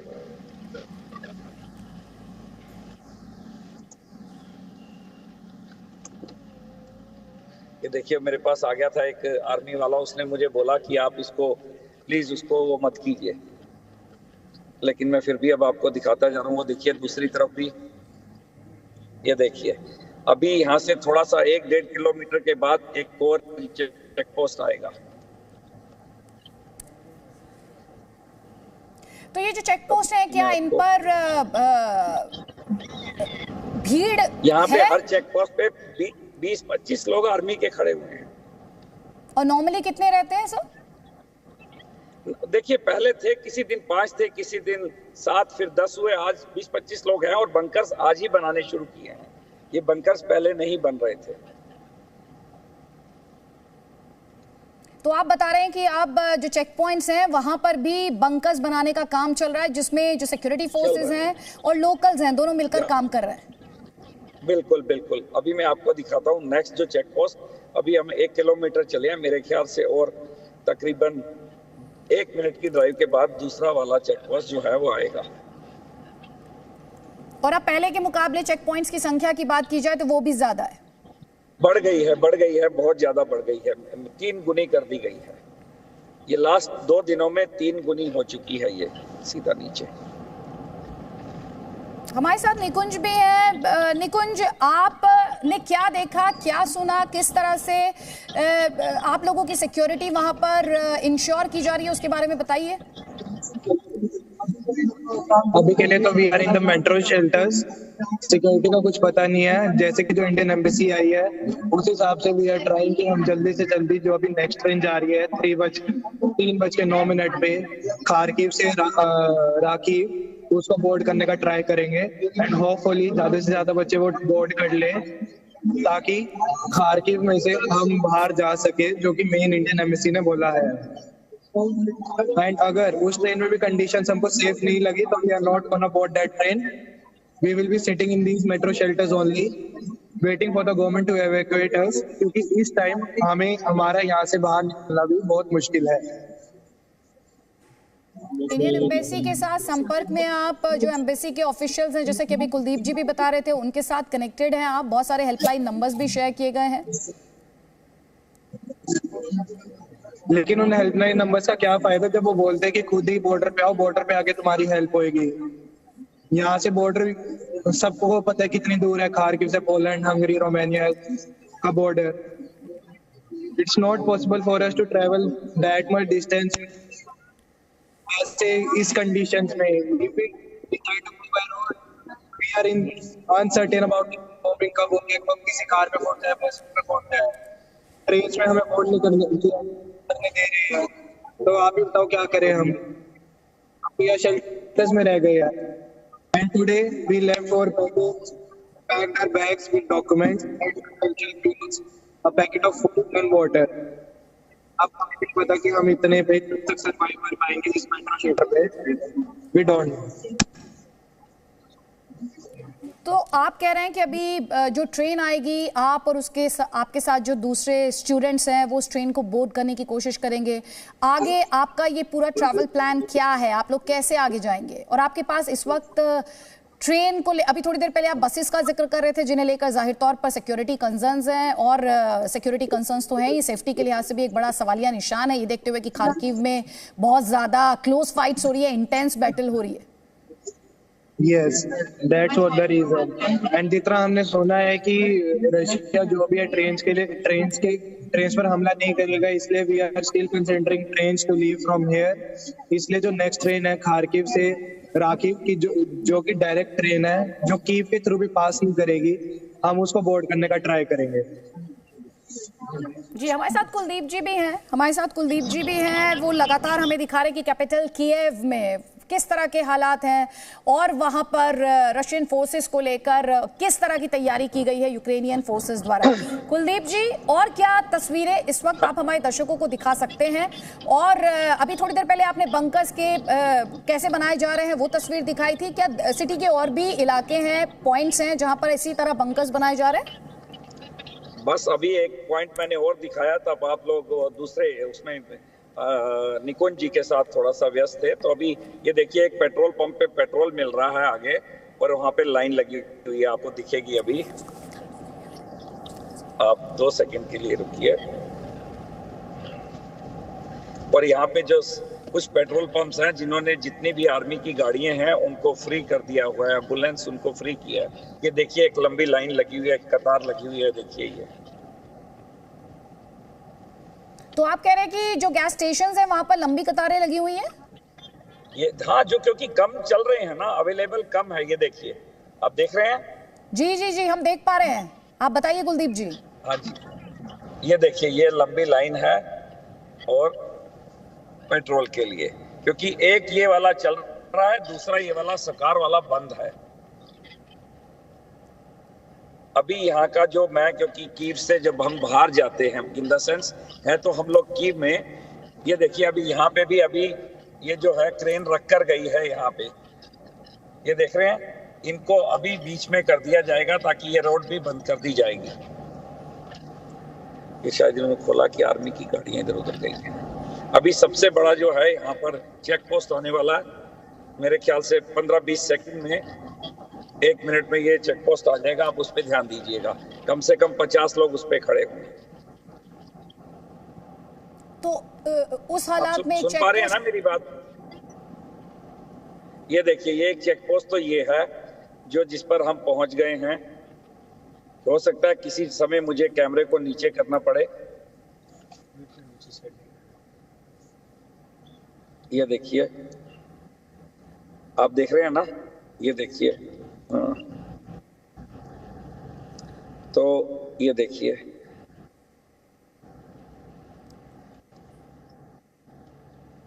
देख पा रहे हैं ये आप? जी, देख ये पा रहे हैं। पीछे खड़े हुए। अब ये देखिए, इसको बड़ा करते जा रहे हैं। देखिए आगे से कितना बड़ा इसको कर दिया गया। 3 स्टेप्स में इसको बंद किया गया है, 3 स्टेप्स में। अभी एक एरिया है जहाँ पे अपने सारे VIP लोग रहते हैं यहाँ पर। उस एरिया पर, क्योंकि उस तरफ हम लोगों का घर है, तो उधर जा रहा हूँ। उधर आपको एक चेक पोस्ट दिखाता हूँ, आप देखिएगा। वो मेरे ख्याल से और यहाँ से तकरीबन 300 मीटर पर है। इस जहाँ से भी आप कीव में एंटर कर सकते हैं, सबसे ज्यादा चेक पोस्ट वहां पे किसी भी तरफ से जहाँ से आप कीव में एंटर कर सकते हैं। जी, और हम अपने दर्शकों को लगातार ये भी बता रहे हैं कि कैसे खार्किव में बड़ा धमाका हुआ है। उसकी तस्वीरें भी हम आपको लगातार दिखा रहे हैं। खार्किव जहां पर बहुत क्लोज फाइट, इंटेंस बैटल इस वक्त। Claims and counter claims Kharkiv के कंट्रोल को लेकर भी यूक्रेन ने बार बार इस बात को दोहराया है कि सिविलियंस को टारगेट किया जा रहा है रूस के फोर्सेस द्वारा, रशिया द्वारा। इस तरह की फुटेज जारी की गई है यूक्रेनियन फोर्सेस द्वारा, जिसमें रिहायशी इलाकों को टारगेट करने का आरोप रशिया पर लगा रहा है यूक्रेन। एक के बाद एक कई एक्सप्लोजन सुने गए हैं, देखे गए हैं। भारी नुकसान की बात कही जा रही है, सिविलियंस की डेथ की बात की जा रही है। और अभी थोड़ी देर पहले निकुंज थे, आपको बता देते हैं कि भारतीय दूतावास द्वारा एडवाइजरी जारी की गई है। ये एडवाइजरी जारी की गई है खार्किव में जो भारतीय रहते हैं उनके लिए ये एडवाइजरी जारी की गई है कि जल्द से जल्द खार्किव छोड़ दें भारतीय। ये एडवाइजरी जारी की गई है। निकुंज अभी बता रहे थे कि किस तरह के चैलेंजेस का सामना वहां उन्हें स्टेशन पर करना पड़ रहा है, खासतौर पर ट्रेन बोर्ड करने में करना पड़ रहा है। तो ये एडवाइजरी भारतीयों के लिए, खार्किव में रहने वाले भारतीयों के लिए कहा जा रहा है कि जल्द से जल्द खार्किव को छोड़ दिया जाए, खार्किव से निकलें भारतीय। और जो बॉर्डर्स हैं वहां पर पहुंचे। लेकिन निकुंज ने जो सवाल उठाया, उनका कहना यह है कि खार्किव से निकलना आसान है, लेकिन बॉर्डर्स तक पहुंचने में कई तरह के चैलेंजेस, कई तरह की चुनौतियां हैं। और उन्हीं चुनौतियों के बारे में बताते हुए आपने अभी निकुंज को सुना कि उनके साथ कई और स्टूडेंट्स भी हैं, बड़ी संख्या में स्टूडेंट्स हैं, और ट्रेन बोर्डिंग में उन्हें दिक्कतों का सामना यहां पर करना पड़ रहा है। दूसरी तरफ भारत सरकार बार बार इस बात को दोहरा रही है कि भारतीयों का सेफ रिटर्न, उनकी वापसी, उसके लिए भारत सरकार प्रतिबद्ध है। 4 केंद्रीय मंत्री यूक्रेन के पड़ोसी देशों में, और हम आपको कीव में टीवी टार पर जो कल स्ट्राइक की गई थी रशिया द्वारा, जिसमें भारी नुकसान की खबरें भी आई, और कीव द्वारा ये दावा किया गया कि कई लोगों की उसमें जान गई, वो तस्वीर भी हम आपको कीव टीवी टार की लगातार दिखा रहे हैं। तस्वीरें आपको हम दिखा रहे हैं कि कैसे पुलिस मुख्यालय को टारगेट किया गया। खार्किव से ये तस्वीर है। देखिए, बार बार हम आपसे ये कह रहे हैं कि खार्किव में इस वक्त भीषण जंग चल रही है। यूक्रेनियन फोर्सेस और रशियन फोर्सेस के बीच बार बार ये दावा यूक्रेन का कि सिविलियंस को टारगेट किया जा रहा है, रिहायशी इलाकों को टारगेट किया जा रहा है। लेकिन जो तस्वीर इस वक्त आप देख रहे हैं वो पुलिस मुख्यालय की तस्वीर, और एक साथ कैसे कई रॉकेट्स दागे गए हैं वो आप यहां पर इस तस्वीर में देख रहे हैं। यूक्रेन कह रहा है कि उसके मिलिट्री बेस पर स्ट्राइक्स किए गए हैं। साथ ही यूक्रेन ये भी कह रहा है कि वो भी रशियन कॉन्वॉयज जो हैं उन्हें लगातार निशाना बना रहा है, और उसके द्वारा भी फुटेज जारी की जा रही है। इसीलिए ये क्लेम्स और काउंटर क्लेम्स की लड़ाई है। ग्राउंड रियलिटी क्या है, वहां पर जो भारतीय मौजूद हैं उनके माध्यम से हम आपको लगातार दिखाने की कोशिश कर रहे हैं, एक के बाद एक कैसे कई रॉकेट्स दागे गए हैं। वो तस्वीर अभी आपने देखी, जो बयानबाजी रशिया द्वारा की गई है, जिसमें 3rd वर्ल्ड वॉर की बात की जा रही है उनके विदेश मंत्री द्वारा, वो सीरियस कंसर्न्स को खड़ा करती है। और ये जो तस्वीर है इस वक्त, ये खार्किव की तस्वीर है, एयरफील्ड के पास की तस्वीर है। स्ट्राइक्स किए गए हैं। अब आपको ये समझना होगा, जब एयरफील्ड कहा जा रहा है तो रशिया पहले से ही इस बात को दोहराता रहा है कि उसके निशाने पर, उसके स्ट्राइक्स के निशाने पर मिलिट्री है, मिलिट्री बेसिस हैं, एयरफील्ड है, एयरपोर्ट्स हैं, ताकि यूक्रेन को वो साइडलाइन एक आइसोलेट कर सके। और वही आप देख रहे हैं कि एयरफील्ड जो है उसके पास किस तरह धमाका हुआ है, ये एक्सप्लोजन सुनी गई है, आग का गोला, और उसके बाद धुएं का गुब्बार, वो हम आपको दिखा रहे हैं। वेयर हाउस की ये तस्वीर है, और बड़ी संख्या में कैजुअलिटीज की बात यूक्रेनियन फोर्सेस हालांकि कर रहे हैं कि उन्होंने 6000 से ज़्यादा कैजुअलिटीज़ जो हैं वो रशियन सोल्जर्स की हैं, और उनके द्वारा यूक्रेनियन फोर्सेस द्वारा रशिया के खिलाफ लगातार पलटवार जारी है। और ये भी दावा किया जा रहा है कि उन्होंने कई की पॉइंट्स पर रशियन फोर्सेस को रोका है। लेकिन रशिया द्वारा कैसे बोम्बार्डमेंट्स की जा रही हैं, कैसे स्ट्राइक्स की जा रही हैं, वो आप लगातार जो तस्वीरें आ रही हैं कीव से वो देख रहे हैं। लगातार मिसाइल स्ट्राइक्स की भी तस्वीरें आप देख रहे हैं, एयर अटैक्स की तस्वीरें आप देख रहे हैं, और जो यूक्रेन का दावा है कि रिहायशी इलाकों को टारगेट किया जा रहा है। थोड़ी देर पहले हमने आपको ये भी दिखाया कि जो गवर्नमेंट बिल्डिंग है उन्हें टारगेट किया जा रहा है, पुलिस मुख्यालय को टारगेट किया जा रहा है। तो रशिया कह रहा है कि वो मिलिट्री इंस्टॉलेशंस और एयरबेस और एयरपोर्ट्स को टारगेट कर रहा है, और साथ ही जो स्ट्रेटेजिक इंपॉर्टेंस की लोकेशंस हैं या बिल्डिंग्स हैं उन्हें टारगेट कर रहा है, गवर्नमेंट बिल्डिंग्स को टारगेट कर रहा है। लेकिन यूक्रेन कह रहा है कि रशिया द्वारा जो रिहायशी इलाके हैं उन्हें भी निशाना बनाया जा रहा है, जिसमें काफ़ी नुकसान हो रहा है। देखिए किस तरह से रिहायशी इलाकों में रॉकेट दागने का दावा किया जा रहा है। अब ये उसकी तस्वीर, भारी नुकसान हुआ मलबा आपको इन तस्वीरों में साफ तौर पर दिखाई देगा कि कैसे सब कुछ मलबे में तब्दील हो चुका है। फायर फाइटर्स के लिए इस वक्त किस तरह के चैलेंजेस इस तस्वीर में आपको दिखाई दे रहे हैं कि उन्हें इस वक्त किस तरह की चुनौतियों का सामना करना पड़ रहा है। जो स्ट्राइक्स की जा रही हैं उनके बाद वो ये तस्वीरें बताने के लिए काफ़ी हैं। कई खास मेहमान लगातार हमारे साथ बने हुए हैं, जल्दी से एक एक कॉमेंट लेंगे। सबसे पहले अजल मल्होत्रा जी, ये जो इसे मैं भड़काऊ बयानबाजी कह सकती हूँ क्या, कि एक तरफ आप बातचीत के टेबल पर जा रहे हैं, दूसरी तरफ आप ये कह रहे हैं कि 3rd वर्ल्ड वॉर हुई तो डिस्ट्रक्टिव होगी, और इसे कैसे देखा जाए? नहीं आदित्य, मुझे नहीं लगता है भड़काऊ बयान है। ये आप इसे एक चेतावनी की तरह देख सकती हैं। हकीकत ये है कि अमेरिकन और नेटो फोर्सेस और यूरोपियन अलाइज जो हैं वो हर मुमकिन कोशिश कर रहे हैं रशिया को आइसोलेट करने के लिए और उसे ग्लोबल फाइनेंशियल सिस्टम से बाहर करने के लिए।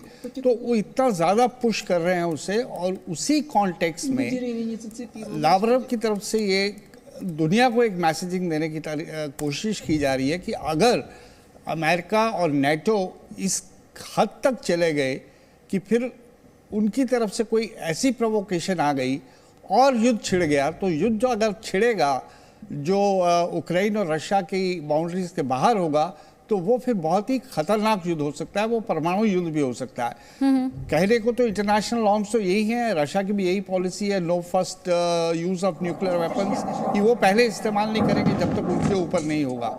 लेकिन जब हालात बिगड़ते हैं तो फिर ये सब बातें जो इंटरनेशनल लॉ और ये कमिटमेंट्स होती हैं वो उससे पीछे भी हट सकते हैं। और हम तो यही उम्मीद करेंगे, क्योंकि ये तो म्यूचुअल अश्योर्ड डिस्ट्रक्शन वाली बात है, मैड ही कहते हैं इसे, मैड यानी पागलपन ही है कि आज की तारीख में आप इसकी न्यूक्लियर वॉर की बात करें। हमारे साथ मेजर जनरल संजय मेस्टन भी है और मेजर जनरल अशोक कुमार भी हैं। जनरल मेस्टन, एक कमेंट आपका चाहती हूँ, लगातार डिस्ट्रक्शन की तस्वीरें, किस तरह से विनाश और विध्वंस हुआ है, रिहायशी इलाकों में को नुकसान पहुंचाना और उनको टारगेट करना, ये यूक्रेन का दावा है। वो डे 7 इस लड़ाई का, अभी तक आपका आकलन क्या कहता है? अदिति, मेरा असेसमेंट यह है कि पहली बात तो कुलदीप ने जो आपको रिपोर्ट दी है, मेरे ख्याल वो one of the finest reports है, बिल्कुल फैक्चुअल रिपोर्ट है और काफ़ी क्लियर सिचुएशन उन्होंने बताई है और उन्होंने वहाँ के लोगों की साइकोलॉजी का वर्णन किया है, वो बहुत ज़रूरी है। और कई ऐसी चीज़ बताई हैं कि जो शायद कई लोगों को पता नहीं था, और ये मैंने कई बार बोला है कि मैं भी यूक्रेन और रूसी लोगों के साथ कई बार नौकरी की है, यूएन में देखा है, आईएसएफ में ऑफ कोर्स यूक्रेन के साथ में था, तो कुछ साइकोलॉजी में फ़र्क है। यहाँ के जो लोग हैं, जो मेरा भी तजुर्बा है, वो काफ़ी बेसिकली डिसेंट हैं और रशियंस के ऊपर खैर मैं कमेंट नहीं करना चाहूँगा। सवाल उठता है कि अभी असेसमेंट क्या है। देखिए, इनका इरादा बहुत क्लियर है कि ज़ेलेंस्की को निकालना, उल्टा ही हो रहा है, सब यूनिफाइड हो चुके हैं और अभी जैसे कुलदीप ने बताया इनकी अप्रूवल रेटिंग तो और बढ़ गई है, 73 से मेरे ख्याल 90 प्लस हो गई है। तो ये सब बरखलाफ जा रहा है और मेरे को हैरानी की बात ये होती है कि प्रेसिडेंट पुतिन इनको टारगेट कर रहे हैं, जो 2019 से पहले तो वो बोलते हैं एक्टर था। एक एक्टर इतना सॉलिड लीडर बन चुका है कि वो अभी रशिया के लिए सेंटर ऑफ ग्रेविटी बन चुकी है, वो भी मेरे को हैरानगी की बात है कि मतलब इसको पावर किसने दिया ज़ेलेंस्की को, इनको इंटरनेशनल स्टैचर और स्टैंडिंग किसने दी है? मेरे ख्याल पुतिन ने इनको दे दिया, क्योंकि इतना भारी आर्म फोर्सेस को लॉन्च करना, भारी बमबारी करना, तो ये सिर्फ एक आदमी के लिए मेरे को तो ये काफ़ी हैरानी होती है। ठीक है, आप कह रहे हैं दूसरी बात अदिति ये है कि अब ये लड़ाई कहाँ जाएगी, ये लड़ाई कहाँ जाएगी? जनरल मेस्टर, मैं आपको वापस को दूंगी। एक कमेंट मैं लेना चाह रही थी जनरल अशोक कुमार का भी यहाँ पर, कि जिस तरह के क्लेम्स एंड काउंटर क्लेम्स हैं, उसके बाद ये डे 7 किस तरह से अनफोल्ड होता आपको यहाँ पर दिखाई दे रहा है। कौन, किसे आप कहेंगे किस वक्त डोमिनेटिंग पोजीशन में? मेरे ख्याल से शुरू से ही ये स्पष्ट था कि रूस डोमिनेटिंग पोजीशन में है, लेकिन शायद रूस की एक्टिविटीज को बहुत से लोग सही तरीके से नहीं देख पा रहे हैं। शुरू से ही रूस का इरादा सिर्फ ज़ेलेंस्की को हटाने या यूक्रेन पे विजय पाने का नहीं था, उसका बड़ा लार्जर सिक्योरिटी एम है और वह काफ़ी हद तक सही भी है, क्योंकि जिस तरह से नाटो ने अपना एक्सपेंशन किया और यूक्रेन को भी नाटो में शामिल करने की बात काफ़ी करीबी तक पहुंच गई थी पिछले वर्ष जून तक, तो उनके दरवाजे तक पूरी दस्तक हो रही थी नाटो की, परमाणु बमों की और बाकी चीज़ों की। तो जाहिर है उस मुद्दे से रूस का चिंतित होना स्वाभाविक था, लेकिन रूस जो है वो यूक्रेन की जनता को परेशान नहीं करना चाहता था और इसीलिए शायद शुरू के जो 24 से 48 घंटे की लड़ाई हुई, जिसमें ये उम्मीद की जा रही थी कि रूस बहुत जल्दी यूक्रेन पे कब्जा कर लेगा, वह नहीं हुआ, क्योंकि वो बहुत कॉशियस तरीके से चल रहा था। लेकिन आगे आने वाले समय में यूक्रेन के प्रेसिडेंट ने वहाँ के लोगों को मोबिलाइज किया, प्लस उनको बाहर से हर तरह की मदद मिल रही है। आप कल्पना कर सकते हैं कि जो यूएस के सैटेलाइट्स हैं वो रशियन मूवमेंट्स के हर पल की, हर रिसोर्स की उसको ऑथेंटिक इनपुट दे रहे हैं। साथ ही साथ उसको anti aircraft missiles, anti tank missiles, anti air missiles और हर तरह के साजो सामान सारे देश दे रहे हैं। तो जाहिर है उसकी कैपेसिटी बढ़ रही है।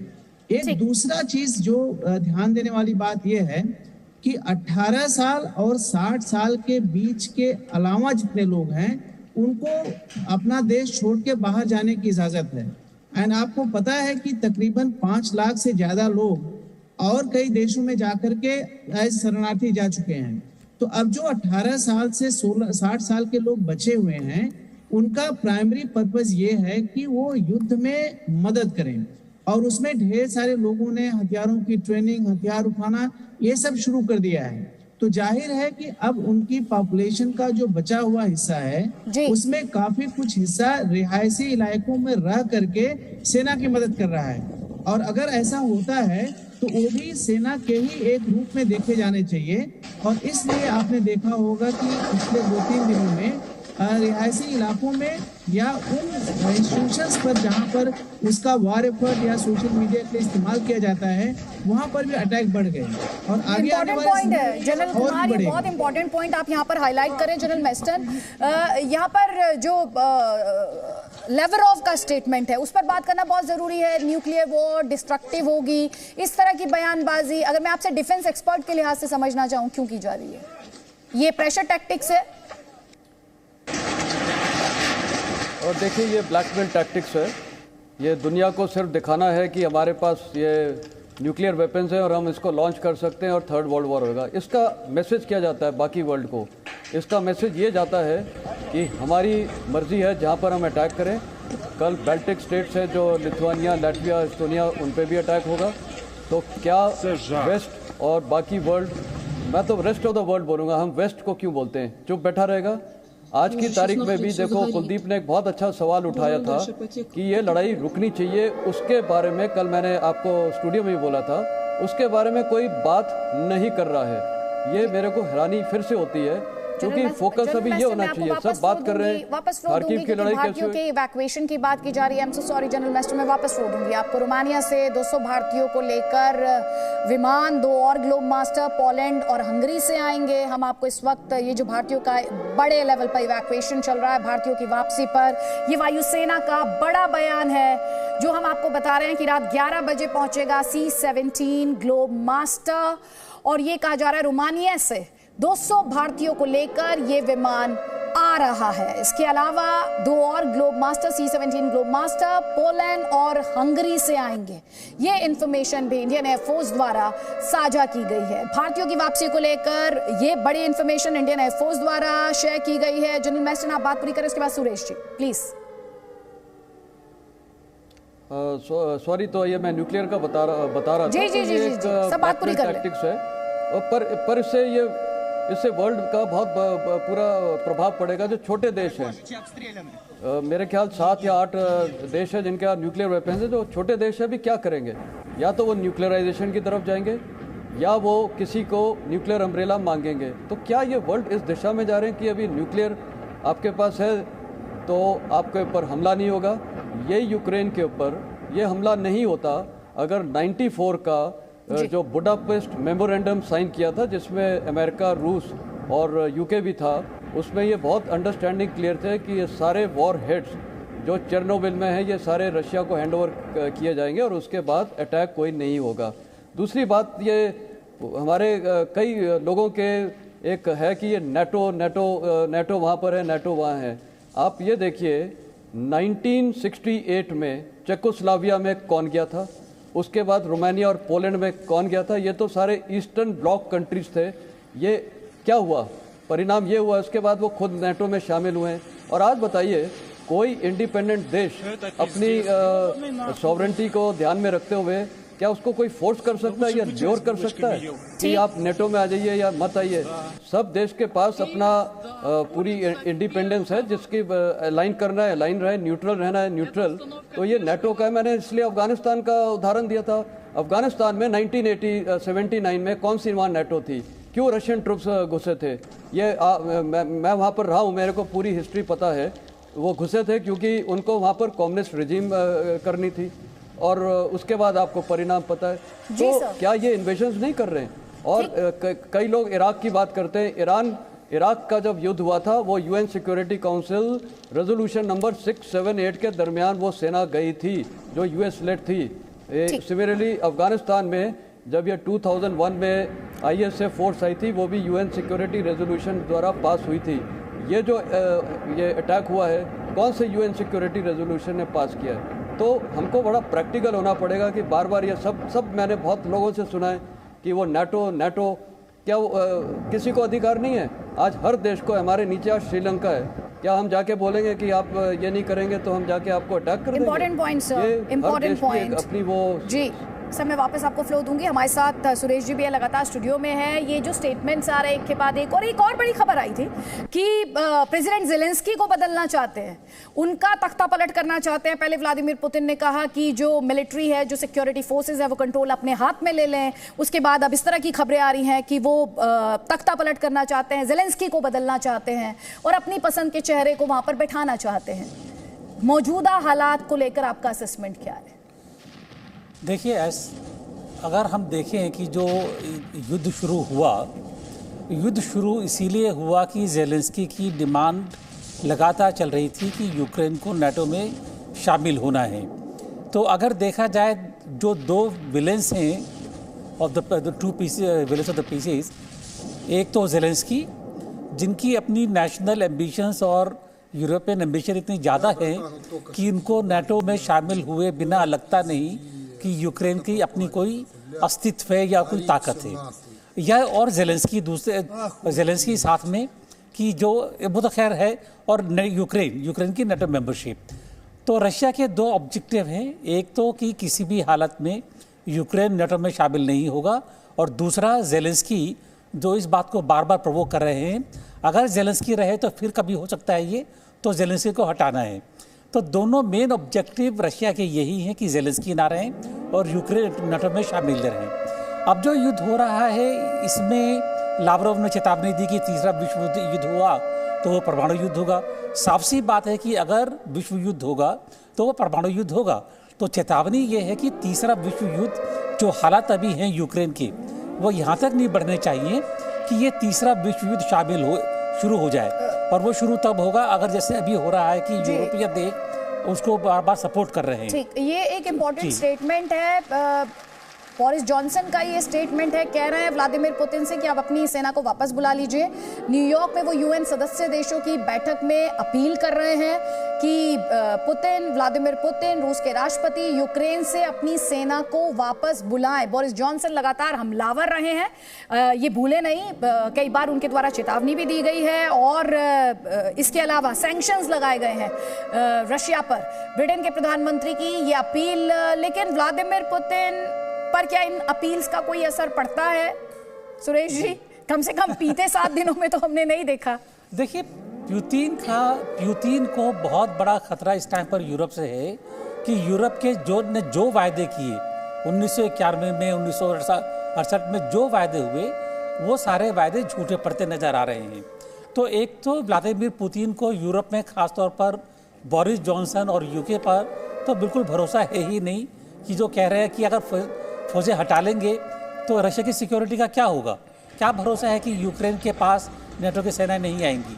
तो मेरा ख्याल है उससे काम चलने वाला नहीं है। दूसरी चीज़ ये है कि इस टाइम पर रशिया की फौजों का पलड़ा भारी है। जब पलड़ा भारी हो किसी फौज का, वो पीछे क्यों हटेगी। तो बोरिस जॉनसन अपना एक अपील कर रहे हैं, ये वो जुमलेबाजी हो रही है, चले जा रही है बातचीत, लेकिन अल्टीमेटली हल जो निकलेगा, जो बातचीत शुरू हुई है, जब इस बातचीत में युद्ध खत्म होगा, उसके बाद में peace, security, European common security के बारे में बातचीत होगी, तब उसके बाद में कोई बात बनने वाली। ठीक, जनरल बेस्टर, यहाँ पर एक कमेंट आपका चाहती हूँ। बोरिस जॉनसन बहुत एग्रेसिव रहे हैं, अब वो ये अपील कर रहे हैं व्लादिमीर पुतिन से कि अपने फोर्सेस को आप वापस बुला लें। यहाँ पर एक दावा, खासतौर पर ब्रिटिश मीडिया में ये दावा बहुत ज्यादा किया जा रहा है कि रशिया ने मिसकैलकुलेट किया, यूक्रेन में सोचा इजी वे होगा, लेकिन उसे चैलेंजेस का सामना करना पड़ा। आप इस क्लेम से एग्री करते हैं? देखिए, ये जो इनका स्टेटमेंट है प्राइम मिनिस्टर ऑफ यूके का, वो सिंबॉलिक स्टेटमेंट है, वो कोई विड्रॉ नहीं करेंगे। जब उनका इरादा बहुत क्लियर है पुतिन का, तो वो तो उसको करके छोड़ेंगे। देखिए अदिति, एक सवाल मैं ये उठाता हूँ, जो एम्बेसडर गोयल भी पासिंग में शायद बोल रहे थे कि ठीक है, आज यूक्रेन के ऊपर हमला हुआ, अब ये मैंने बोला कि ये लड़ाई नहीं होती अगर न्यूक्लियर वेपन्स 94 में यूक्रेन इनको हैंड ओवर नहीं करता रशिया को। इसके बाद जो बाकी देश हैं और छोड़िए आप नाटो देशों को भी, जैसे एस्टोनिया वगैरह है, बाकी भी छोटे मोटे देश हैं, और क्या इनके ऊपर भी यही होगा? ये एक हम सबको एक सोचना चाहिए कि अगर मैं उस देश का सिटीज़न होता तो हमारे उस देश की क्या भावना होती। तो कहने का मतलब ये है कि ये न्यू वर्ल्ड ऑर्डर बिल्कुल चेंज हो रहा है, ये न्यूक्लियराइजेशन की तरफ जा रहा है। अभी आप देखिए हर कंट्री किसी के साथ अलाइन करेगा, क्योंकि अब सबको लगेगा हमें कोई तो खा जाएगा, या अमेरिका खा जाएगा या रूस खा जाएगी, तो किसी के साथ अलायंस बनेंगे। ये तो पहले कोल्ड वॉर अलायंस था, ये तो अभी मेरे को लग रहा है पोस्ट ये न्यूक्लियर जाएंगे कि एक यूएस की तरफ हो जाएंगे लीनिंग और एक इनकी तरफ हो जाएंगे। और जैसे इंडिया वगैरह हैं, हमारे पास भी कुछ आएंगे कि भाई हमें भी बचाइए आप, हमें अपने न्यूक्लियर अम्ब्रेला में करें। तो ये जो स्थिति है ये पूरी वर्ल्ड के लिए बहुत ख़राब है। और ये जो बार बार स्टेटमेंट दे रहे हैं कि न्यूक्लियर वॉर होगा, कोई डाउट नहीं है। अगर रशिया ने शुरू किया या अमेरिका ने शुरू किया तो then it is mutually assured destruction. And Putin साहब क्या सोच रहे हैं, वो उस वॉर में बच जाएंगे या उनकी रूसी सेना बच जाएगी? पूरी विश्व में सर्वनाश होगा। और मैं खुद अदिति, क्योंकि मैं वॉर हिस्ट्री को बहुत डिटेल में जाता हूँ, ग्राउंड में जाके चीज़ें देखता हूँ। मैं खुद हिरोशिमा में गया हूँ, वहाँ पर मैं 4 घंटे बिताए थे हिरोशिमा म्यूजियम में। मैं कहता हूँ दिल बहक जाता है वो देख के, वो तस्वीरें और वो वहाँ के हालात कि किस प्रकार ये न्यूक्लियर बॉम्ब हुआ था। ये बोलना बहुत आसान है लोगों को कि न्यूक्लियर बॉम्ब हम कर देंगे और न्यूक्लियर कर देंगे। मेरे ख्याल it is going to be, ये पूरी वर्ल्ड के लिए बहुत खतरा है। तो ये वर्ल्ड लीडर्स को, मैं तो कुलदीप के स्टेटमेंट से एग्री करता हूँ, ये पूरे वर्ल्ड लीडर्स को यूनाइट होकर उनको कोई प्रेशर देना चाहिए कि ये वॉर ख़त्म करें। वॉर उन्होंने शुरू की, ख़त्म की है। और ये जो है ना कि नेटो नहीं ज्वाइन करेंगे और ये नहीं ज्वाइन करेंगे, कल हिंदुस्तान को कोई डिक्टेट कर सकता है या किसी भी देश को कि आप इसके साथ नहीं जाएंगे, इसके साथ नहीं जाएंगे। अभी हमने क्वाड ज्वाइन किया है, क्या कल कोई बोल सकता है आप क्वाड क्यों गए?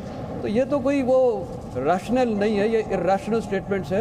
Every independent sovereign nation has got its freedom to choose whatever it wants to choose. और अगर रशिया अच्छा होता तो ये सारे देश उसके साथ अलाइन होते। ये सारे अर्स्टवाइल ईस्टर्न कम्युनिस्ट ब्लॉक की कंट्री से क्यों छोड़ के ये नाटो में आ गए, वो मैं इसका जवाब नहीं दे सकता हूँ। कुछ तो कारण होगा, कुछ तो कारण होगा। या अमेरिका की इतनी ताकत है उनको वो सबको खींच ले, वो इंडिपेंडेंट नेशन। जी, आपने बहुत सारे पॉइंट्स उठाए हैं, हिस्ट्री बुक्स में बाकायदा उसके रेफरेंसेस आपने दिए हैं। जनरल कुमार, यहाँ पर जब दर्शक देख रहे हैं जो बिहाइंड द कर्टेन्स चल रहा है, एक तरफ रशिया है तो दूसरी तरफ यूक्रेन मैदान में दिखाई देता है, लेकिन लगातार उसके स्ट्रिंग्स, ये कहा जा रहा है प्रेसिडेंट ज़ेलेंस्की को लेकर जो बड़ा आरोप व्लादिमीर पुतिन का रहा, वो ये कहते रहे हैं कि यूनाइटेड स्टेट्स ऑफ अमेरिका के पपेट हैं ज़ेलेंस्की। ये लड़ाई कुल मिलाकर वर्चस्व की लड़ाई हो रही है, इस वर्ल्ड ऑर्डर को चेंज करने की लड़ाई हो रही है, न्यू वर्ल्ड ऑर्डर क्रिएट करने की लड़ाई हो रही है। मैं इसको डिफरेंटली देखता हूँ। मेरे ख्याल से ये रसिया के जेन्युइन सिक्योरिटी कंसर्न्स हैं जो लोग इग्नोर कर रहे हैं। और सही मायने में अमेरिका और नाटो देशों ने रशिया को धोखा दिया है। 1991 में जब डिसइंटीग्रेशन हो रहा था, जिसमें सोवियत ब्लॉक 15 इंडिपेंडेंट देशों में बंट गया और बाद में East Germany and West Germany को एक दूसरे में मिलने की इजाज़त दी गई, उस समय यह कथित अंडरस्टैंडिंग थी कि अब नाटो का ईस्टवर्ड एक्सपेंशन नहीं होगा। बावजूद इसके मौजूदा समय में अर्स्टवाइल सोवियत यूनियन के या वार्सा पैक्ट कंट्रीज को मिला करके 12 देश हैं जो अब नाटो का हिस्सा हो गए हैं। 12 देशों से शुरू हुआ नाटो अब 30 देशों तक पहुंच गया है। तो यह तो जो है उनका खुले आम क्या बोलते हैं, रूस के साथ धोखा है। आप खुद कल्पना करिए कि इस समय अमेरिका के 150 परमाणु हथियार और 90,000 की सेना वेस्टर्न कंट्रीज में जो नाटो के हिस्सा हैं उसमें ऑलरेडी डिप्लॉयड है। कल को अगर यूक्रेन भी नाटो में डिप्लॉय होता है तो जाहिर है कि अमेरिका उन यूक्रेन में भी परमाणु वेपन्स एंड रेगुलर फोर्सेस का डिप्लॉयमेंट करेगा, एक फ्यूचर संभावना को लेके कि अभी कुछ अटैक हुआ ताकि उसको रिस्पांस कर सके। तो उसमें खतरा क्या है, रूस के एकदम गेट पर आ जाएगा। तो दो लाइन ऑफ आर्ग्यूमेंट्स हैं यहाँ पर। हम आपको लगातार तस्वीरें दिखा रहे हैं किस तरह रशिया जो है एक के बाद एक अपनी जो स्ट्राइक्स है उन्हें लॉन्च कर रहा है, तेजी उनमें देखी जा रही है। ये खार्किव की तस्वीर है जहाँ पर पुलिस मुख्यालय की बिल्डिंग को टारगेट किया गया है।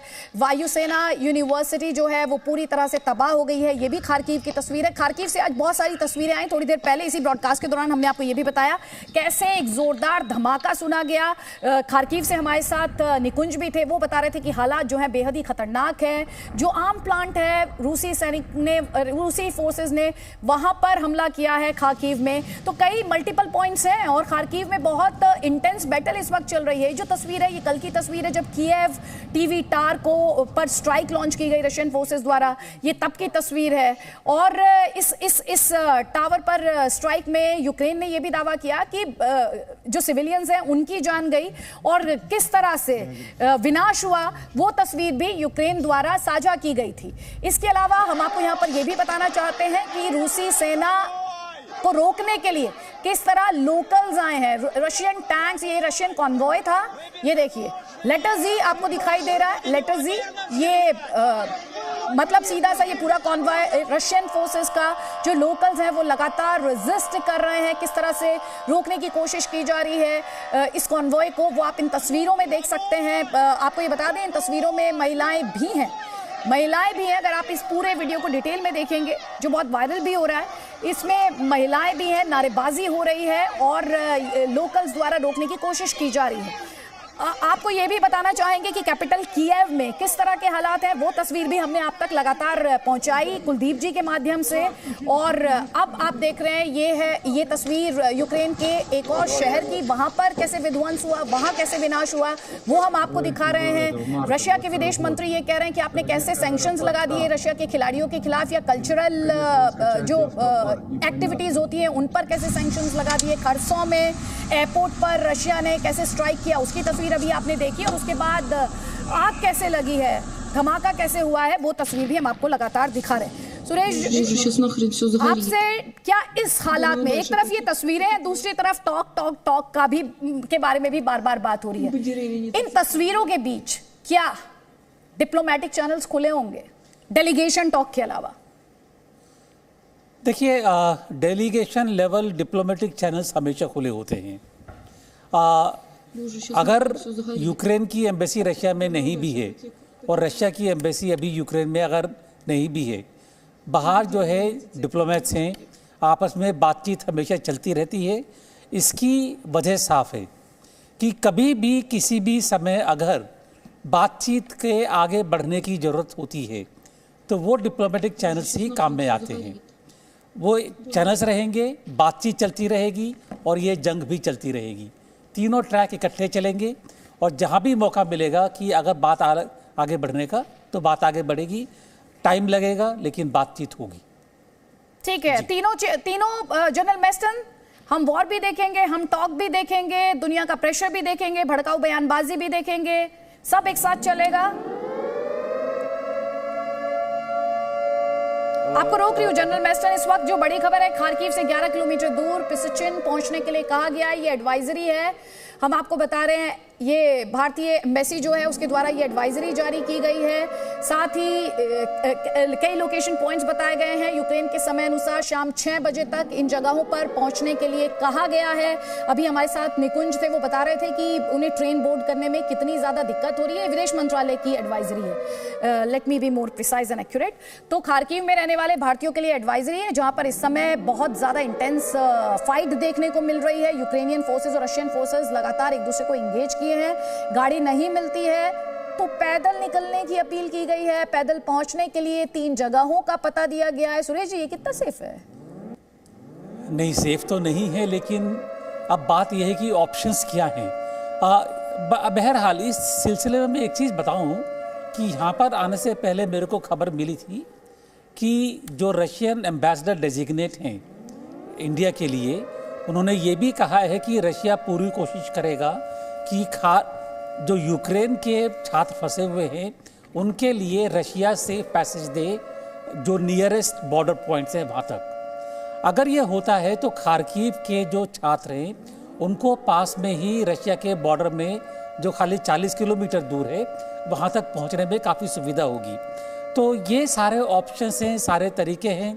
सबसे ज़्यादा प्रायोरिटी की चीज़ ये है कि किसी भी तरह से वो निकलें, क्योंकि अगर वहाँ पर खार्किव में बने रहे तो वहाँ पर खतरा ज़्यादा महसूस दिखाई दे रहा है। ठीक, जनरल मेस्टन सुनाई दिया था। जनरल मेस्टन, सुन पा रहे आप मुझे? हाँ बोलिए बोलिए अदिति जी। हम एक तरफ तो ये एडवाइजरी है जिसे लेकर अभी थोड़ी देर पहले निकुंज कह रहे थे कि उन्हें सिक्योरिटी को लेकर बहुत कंसर्न्स हैं, ट्रेन्स बोर्ड करने में उन्हें काफी सारे चैलेंजेस का सामना करना पड़ रहा है, चुनौतियां कई हैं। कॉन्फ्लिक्ट जोन्स में इस तरह के जो ऑपरेशंस होते हैं, अपने नागरिकों को सेफली निकालना, आपने थोड़ी देर पहले खुद ही ये जिक्र किया कि आपने अफगानिस्तान में लंबे अरसे तक सर्व किया, आपसे बेहतर भला कौन बता पाएगा कितने चैलेंजिंग ये ऑपरेशंस होते हैं। देखिए ये तो बहुत ही चैलेंजिंग है, बहुत डेलिकेट ऑपरेशन है, नाजुक है। इसको हैंडल करना वो भी वॉर जोन में, और ख़ासकर खार्किव जहाँ पर वो हर जगह से सराउंडेड हो चुका है और बॉम्ब्स बरसाए जा रहे हैं और क्रूज मिसाइल्स लॉन्च किए जा रहे हैं, तो बहुत ही मुश्किल ऑपरेशन है। और जैसे आपने कुछ स्टूडेंट्स को सुना कि वो बोल रहे थे संपर्क करना भी एम्बेसी से थोड़ा मुश्किलात हो रहा है, तो ये, और वो बता रहे थे कि मेरे ख्याल एक दूसरे चैनल में कई लोग बोलते हैं कि हमारे फ़ोन कोई नहीं उठाता, ये इजी नहीं है, ये हकीकत है और ये रहेंगी, क्योंकि इतना फॉग ऑफ वॉर रहता है कि किसको कहाँ जाना है, कैसे इधर जाना है, कोई इधर बोलेगा, रूमर मॉन्गरिंग बहुत होएगी, आपस में स्टूडेंट्स भी रूमर मॉन्गरिंग करेंगे, ये इजी कोऑर्डिनेशन नहीं, बहुत मुश्किलात का कोऑर्डिनेशन है। इसीलिए मैं इसमें अभी कोई सुझाव भी नहीं दे सकता हूँ, क्योंकि वहाँ पर कोई एक सीनियर ऑफिशियल होना चाहिए एम्बेसी का, लेकिन कैसे जाएगा? अगर वहाँ पर इंडियन कंसुलेट है, मेरे को नहीं पता वहाँ कंसुलेट है, एम्बेसडर बता पाएंगे, अगर वहाँ कंसुलेट है तो कोई, मेरे को शक नहीं है, वो एक सीनियर एम्बेसी के ऑफिशियल वहाँ पर होंगे, स्टूडेंट्स को गाइड कर देंगे। लेकिन अगर उनके पास कोई है ही नहीं, तो सिर्फ उनका साधन ऑफ कम्युनिकेशन फ़ोन है, मोबाइल है, वो पेरेंट्स से कर रहेंगे और कंफ्लिक्टिंग रिपोर्ट्स मिल रही होगी, उनके पेरेंट्स मीडिया से देख के और कुछ बताएंगे, कोई बोलेगा वहीं रहो, कोई बोलेगा निकलो, कोई बोलेगा बिल्कुल नहीं निकलो। तो ये कन्फ्यूजन है, जो इसको बहुत डेलिकेट ऑपरेशन है। जब तक ये इंटरनेशनल कम्युनिटी के स्टूडेंट्स हैं वहाँ और ये इंटरनेशनल एफर्ट बन के एक सेफ पैसेज जब तक नहीं होगा। साथ कच्चे तेल के दाम रिकॉर्ड स्तर पर पहुंच गए हैं। कच्चे तेल के दाम की बात की जाए तो कच्चे तेल के दाम $113 प्रति बैरल हो गया है। प्राकृतिक गैस के दाम में भी बड़ा सुबह 105 था जी, और सोचिए जरा 105 से $113 प्रति बैरल हम ये कह रहे हैं। और इसीलिए हम आपसे बार बार कह रहे थे कि लड़ाई भले ही रूस और यूक्रेन के बीच हो, लेकिन इसका असर हर किसी पर पड़ेगा।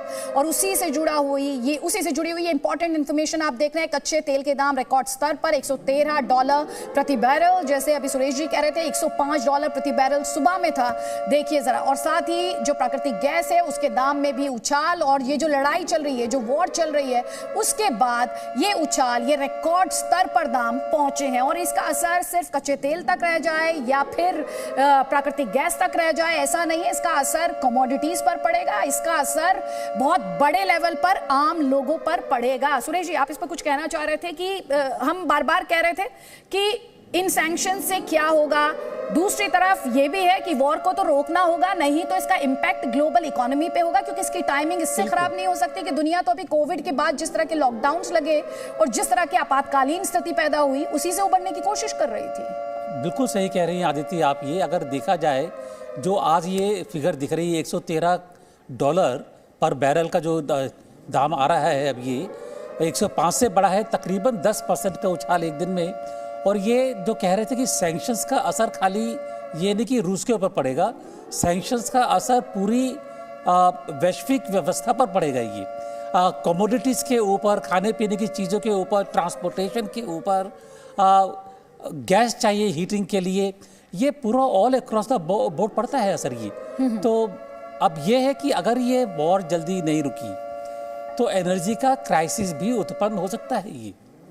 ये बहुत ज़्यादा बड़ी चीज़ हो गई है कि जी हाँ, तो संकट की स्थिति है। संकट की स्थिति सिर्फ लड़ाई नहीं है, पूरी दुनिया के लिए बहुत ज़्यादा सीरियस कंसर्न्स है। भले ही जो ताकतवर देश हैं दिखाने की कोशिश कर रहे हैं, लगातार रूस पर प्रेशर बनाने की कोशिश कर रहे हो, लेकिन इसका असर हर कंट्री पर पड़ेगा। और उसी से जुड़ा हुआ एक एग्जाम्पल अभी आपने देखा, जब हम क्रूड ऑयल की बात कर रहे हैं, जब हम नेचुरल गैस की बात कर रहे हैं, किस तरह रिकॉर्ड स्तर पर इनके दाम ऊपर चढ़ते हुए। हमारे general VK Singh, hello sir. और हम आपको ये भी बता रहे हैं कि एमईए द्वारा दूसरी एडवाइजरी जारी की गई है खार्किव को लेकर। और इस वक्त आप स्क्रीन पर देख पा रहे हैं केंद्रीय मंत्री जनरल वीके सिंह को, वो पोलैंड में मौजूद हैं। आप जानते हैं भारत सरकार ने 4 केंद्रीय मंत्री भेजे हैं यूक्रेन के पड़ोसी देशों में। जरा सुनने की कोशिश करते हैं वो स्टूडेंट्स के साथ क्या बातचीत कर रहे हैं। और बच्चे सुन नहीं पा रहे, तो आवाज थोड़ी बड़ी सी माफ करना। यहाँ तो बेड्स थी हमारी और बड़ा कंफर्टेबल सा था, ये पता नहीं आज इतना क्राउड हो गया शायद इसलिए। एंड लोग ज्यादा है ना, लोग ज्यादा है। ठीक है।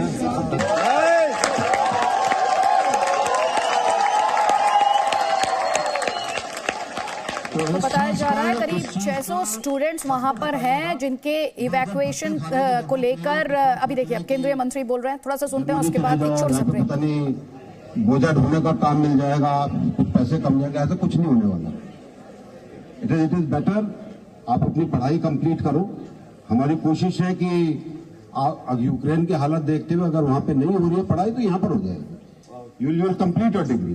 ओके।